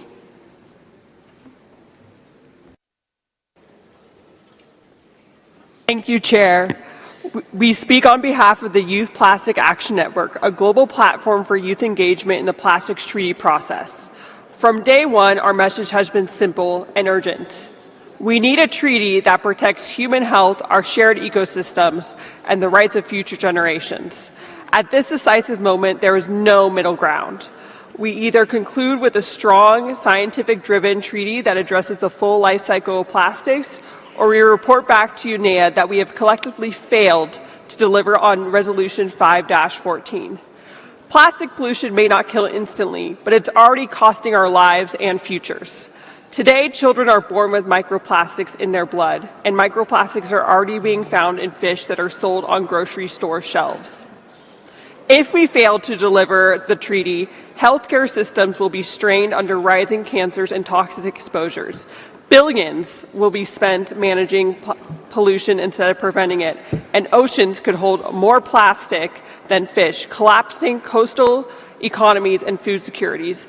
Entire industries risk becoming stranded as we delay the transition to a clean industry. Plastic pollution does not respect borders or generations. A weak treaty will not protect any country from the social, economic, and environmental consequences that are to follow. Many of you will not see that world, but we, the children and youth of today, your children and your grandchildren will. We will inherit governments that fail to act when they could, societies burdened by pollution and debt, and planetary resources pushed beyond repair. We call on member states, seize this moment, commit to binding reduction targets, embed human rights and intergenerational equity throughout the treaty, and build strong financial mechanisms for implementation and capacity building. Stand with ambition. Deliver the treaty that the world desperately needs and the future deserves.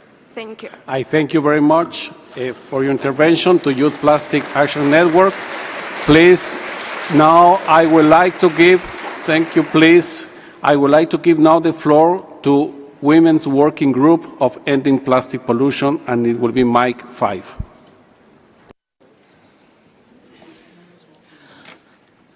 Honorable Chair, distinguished delegates, colleagues and friends. I'm Rabeb Alwi from Tunisia, and I will be speaking on behalf of the Women Working Group on Ending Plastic Pollution. We gather here in Geneva today with a shared mission to end plastic pollution, but we must be honest that this is not an environmental crisis, it's a human health emergency, and it is a justice issue. Scientific studies now confirm that microplastics have been found in human placentas on both the maternal and the fetal sides. They have also been detected in newborns' forced vomit. Exposure begins before birth, and its consequences may last a lifetime. This is not an abstract. This is personal. This is generational.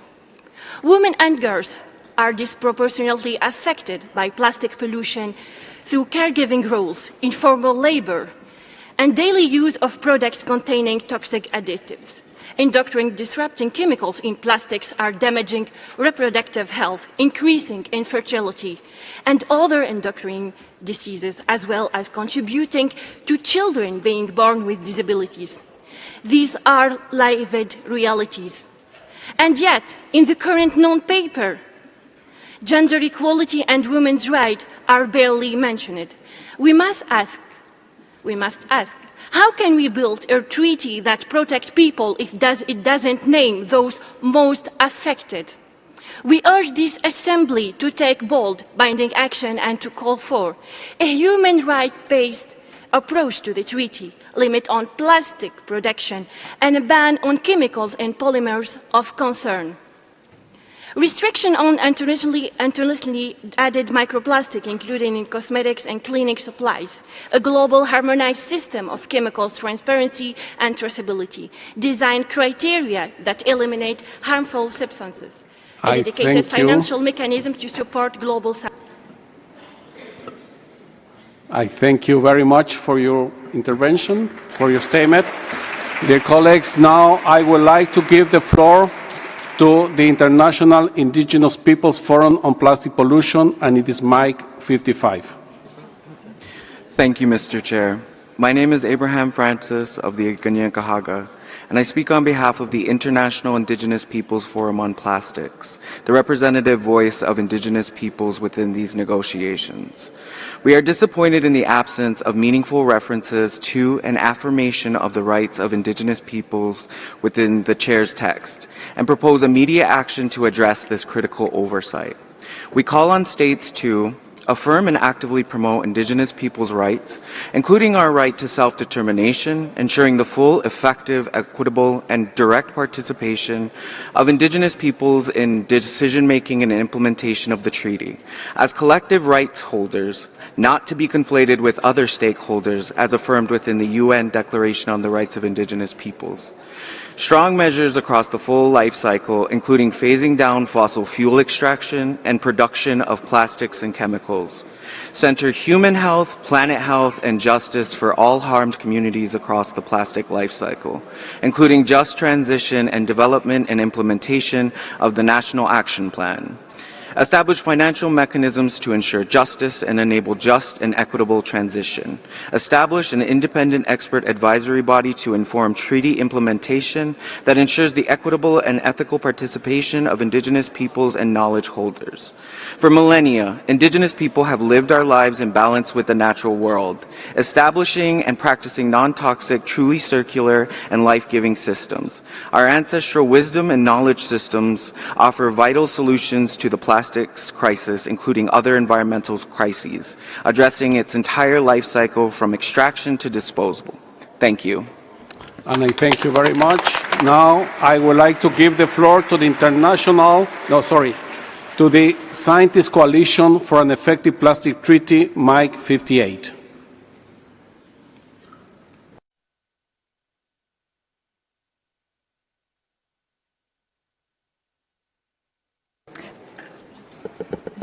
The Scientist Coalition for an Effective Plastics Treaty are 450 independent experts from 65 countries. 58 of us are here. because we're concerned that the misrepresentation of the science of plastic pollution by some will result in a treaty that is unable to protect our planet and future generations from plastic pollution. So today we reiterate where the scientific evidence stands. Plastic pollution, including nano, micro and macroplastics, plastic chemicals and air pollutants, are leaked and released along the full life cycle of plastics, starting with extraction of fossil carbon and biomass feedstocks, and production to plastic removal technologies. Plastic pollution directly and indirectly harms human and environmental health, as confirmed by decades of international research, including from the biggest plastic-producing countries. To achieve an effective treaty, the science highlights the following 6 priorities. First, a legally binding treaty with the scope to cover the full life cycle of plastics. Second, mandatory obligations to prevent plastic pollution at source. Third, adequate and accessible financial, technical and capacity support to enable all countries to meet their treaty obligations. Fourth, safe and sustainable production and consumption, including phasing out groups of plastic chemicals and products of concern. Fifth, globally harmonised criteria for essential use, safety, sustainability and transparency to provide clarity to governments and businesses, enable efficient treaty implementation and incentivise innovative, trusted, safer and more sustainable materials and markets. Lastly, a legitimate and just treaty. The treaty's legitimacy hinges on contributions from expert groups with broad expertise and transparency, representation and conflict of interest mitigation policies. This will also enable just transition. The science is undeniable. I thank you very much. I thank you very much. Now I would like to give the floor to the International Alliance of Waste Speakers. Please, International Alliance of Waste Speakers, you have the floor.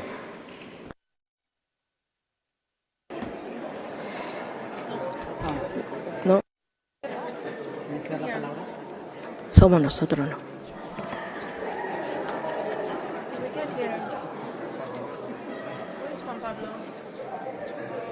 It's microphone 59. Yes.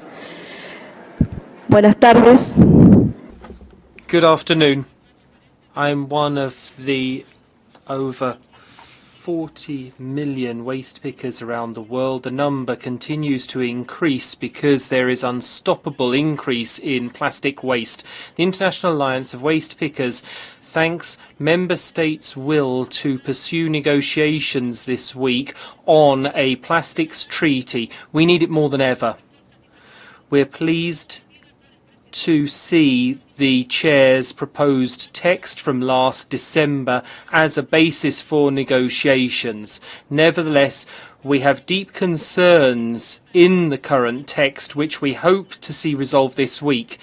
Our Article 10 on a just transition has been proposed as a voluntary provision in the latest version, despite the overwhelming support of member states to make it obligatory. Just transition should be compulsory. Otherwise, it will not be implemented. Furthermore, we cannot achieve a just transition without effective funding mechanisms.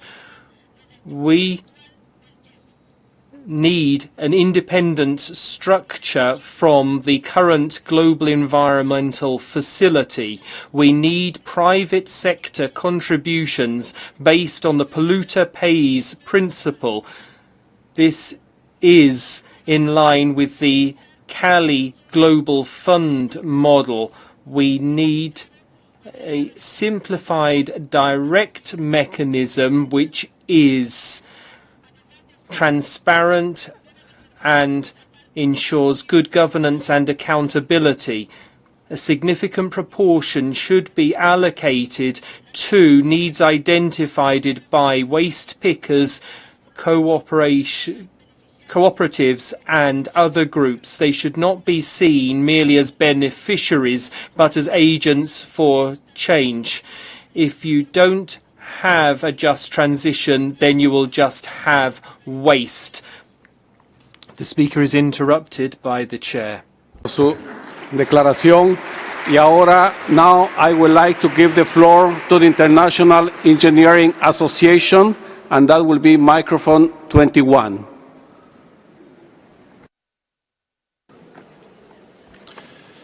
Thank you, Mr. Chair. Excellencies, distinguished colleagues, my name is Greg Skelton and I'm speaking on behalf of the International Council of Chemical Associations and the Global Partners for Plastic Circularity. Thank you for the opportunity to provide this intervention. Mr. Chair, the global plastics industry has been actively engaged throughout the INC process.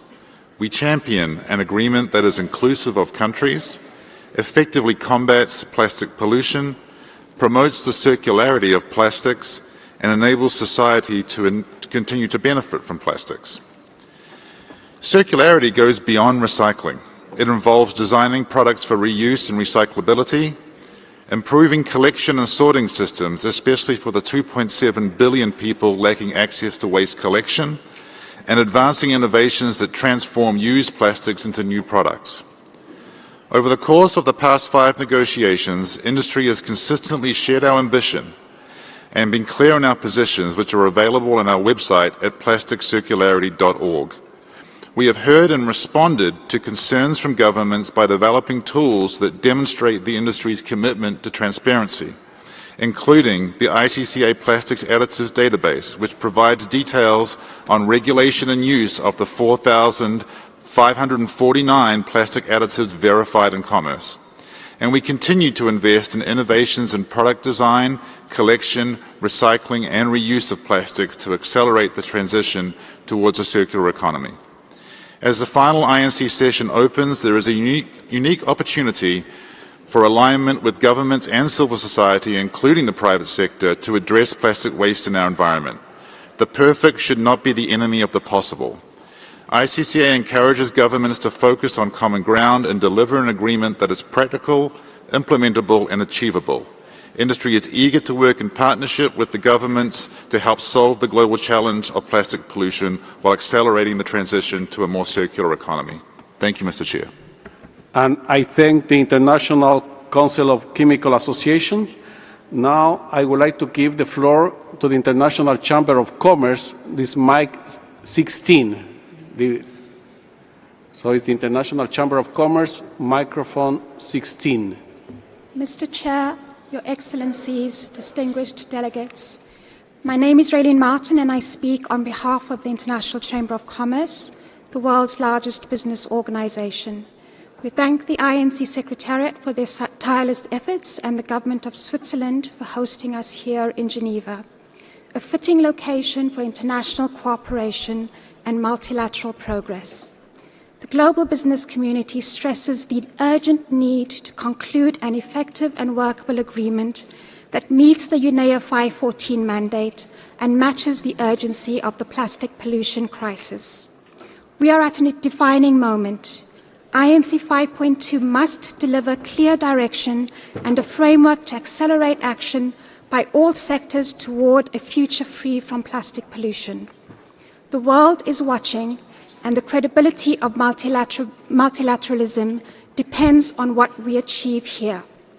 It is imperative to agree now on the treaty's contours with a smart mix of complementary measures that have the right hooks to strengthen the agreement over time.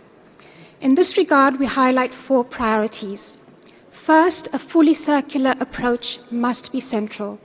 The treaty should guide product design for circularity, promoting reuse, recycling, and environmentally sound management. Waste management must be a core obligation with flexibility for national circumstances. Second, focus should be on plastic products with the highest risk of environmental leakage, based on a common evidence-based framework that is application-specific and considers national and socio-economic realities. Third, innovation is essential. The agreement must support new technologies and business models across the plastics value chain to enable rapid transformation and empower businesses of all sizes. Lastly, success hinges on effective means of implementation that support accelerated business action and take into account the needs of SMEs. This agreement must provide industry with the I clarity thank you very and much. confidence to invest in I thank you very much for your statement. Now I would like to give the floor to the coalition of NGOs from West Asia, and that's microphone 19. Honorable Chair, distinguished delegate, colleague, and friend, allow me to deliver my intervention in Arabic. سيد الرئيس، أنا ماري-تherese سيف، ممثلة مجموعة المنظمة. My name is Marie-Therese Saif. I represent the group of NGOs from West Asia. Plastic pollution is an environmental crisis which jeopardizes the lives of millions in this region. Plastic which is not managed or recycled causes a number of ills. We cannot wait to deal with plastic pollution. We cannot hold off negotiations. We call on nations to defend their peoples. We hope that negotiations will reach a successful conclusion here. Our group stands ready to support delegations and the future treaty. We call on everyone to respect their commitments. This must not be just a symbolic treaty. It must be fully implementable and ensure justice, solidarity and cooperation between peoples. We cannot wait any longer. Think about current and future generations. Think about the right to live in a clean, healthy and sustainable environment. You cannot procrastinate. We need a treaty here and now. Thank you. And I thank you very much for your statement. Now I would like to give the floor to the International Engineering Associations, and will be microphone 21. Thank you, Mr. Chair. Thank you, Secretariat, and thank you to the Government of Switzerland. My name is Conor Carlin, and I'm here representing the Society of Plastics Engineers, a global volunteer organization with 65,000 stakeholders around the world. We stand at the intersection of science, research, industry, and society, committed to advancing polymer innovation while promoting responsible management of plastics resources. Plastics have transformed the modern world by delivering lightweight, durable, and cost-effective solutions in medicine, food preservation, renewable energy, clean water, mobility, and countless other fields. These materials have been integral in reducing emissions, increasing energy efficiency, and improving the quality of life. We are equally aware, however, that the growing volume of plastic waste, mismanaged and polluting the environment, presents urgent challenges that must be addressed with integrity and urgency. As engineers, innovators, and problem solvers, we are uniquely positioned to develop the next generation of materials and technologies that enable greater recyclability, biodegradability, and resource efficiency. We believe that innovation must go hand in hand with responsibility. Our work is guided by a vision of circularity, where plastic products are designed with their full life cycle in mind, supported by robust collection, sorting, and recycling infrastructure. We support scalable solutions from advanced mechanical and chemical recycling to closed-loop systems and data-driven waste traceability. We also recognize that no one single actor can solve this challenge alone. Collaboration across industries, governments, academia, and civil society is essential, and we actively promote open dialogue, knowledge sharing, and capacity building to ensure that all regions can benefit from equitable access to technology and sustainable solutions. The Society of Plastics Engineers reaffirms its commitment to being part of the solution, championing science-based policies, fostering innovation with purpose, and accelerating progress toward a future where plastics are used wisely, recovered efficiently, and managed sustainably. Materials and plastics are not the enemy. Misuse and mismanagement are. Let us engineer a better path forward. Thank you. And I thank you very much.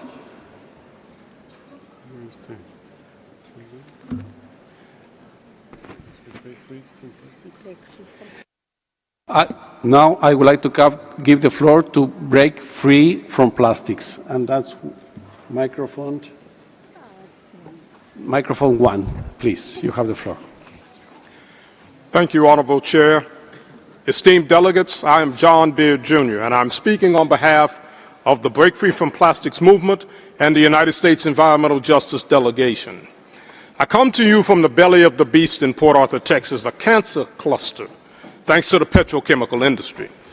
Port Arthur is on the front lines of toxic plastic pollution because of a history of discrimination against communities of color and low-income communities. This is a human rights issue, and it stretches all the way back to the dawn of European colonialism and the transatlantic slave trade. Let's be clear.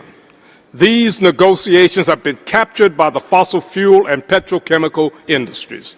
Their unchecked production of plastics is accelerating a crisis that jeopardizes the climate, biodiversity, human health, and the planet's ability to sustain life. Without decisive action and significant reductions in plastic production, the harm already experienced by countless communities like mine will only intensify. A treaty that does not cap plastic production, eliminate toxic chemicals, and ensure a just transition for those most impacted is a treaty destined to fail. We must confront the ongoing environmental racism experienced in communities like mine and stop the scourge of waste colonialism in the global South. We must reject toxic waste-to-energy schemes and polluting technologies like so-called chemical recycling, prioritizing instead development of safe, toxic-free reuse and refill systems and the rights of waste pickers, indigenous peoples, and frontline communities.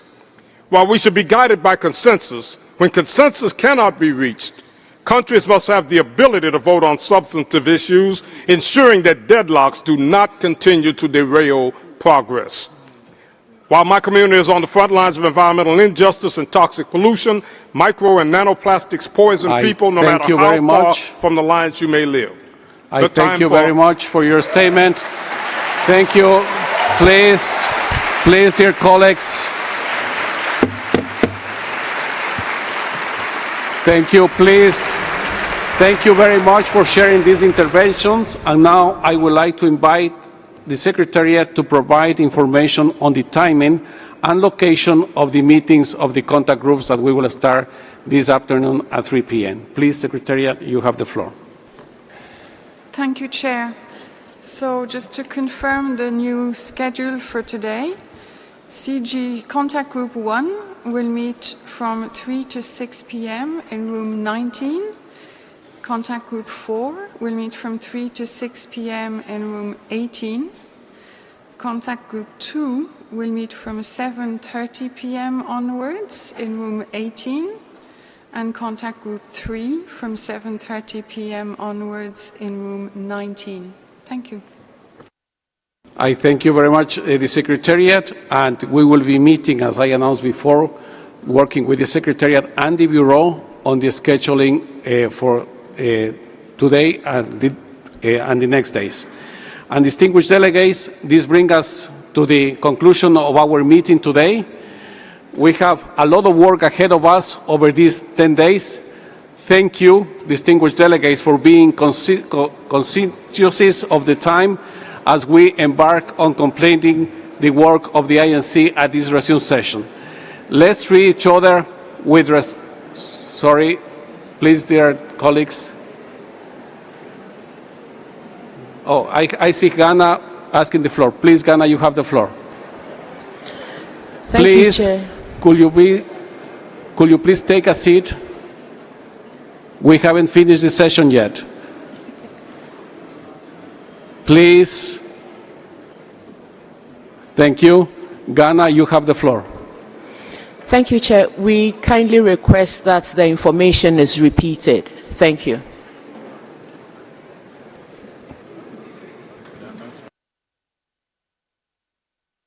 Please, Secretariat. Thank you. Just to note, this information will also be reflected on the website as well as on the mobile app. So I'll repeat more slowly. Contact Group 1 will meet from 3 to 6 p.m. this afternoon in room 19. Contact Group 4 also from 3 to 6 p.m. this afternoon in room 18.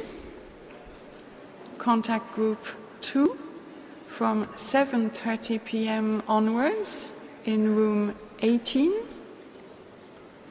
And finally, contact group 3 from 7:30 p.m. onwards in room 19. I hope this clarifies. Thank you. I thank you, Secretariat, and thank you, dear colleagues. And once again, please, let's treat with each other with kindness and respect as we build a unified way forward. This meeting is adjourned. Thank you very much.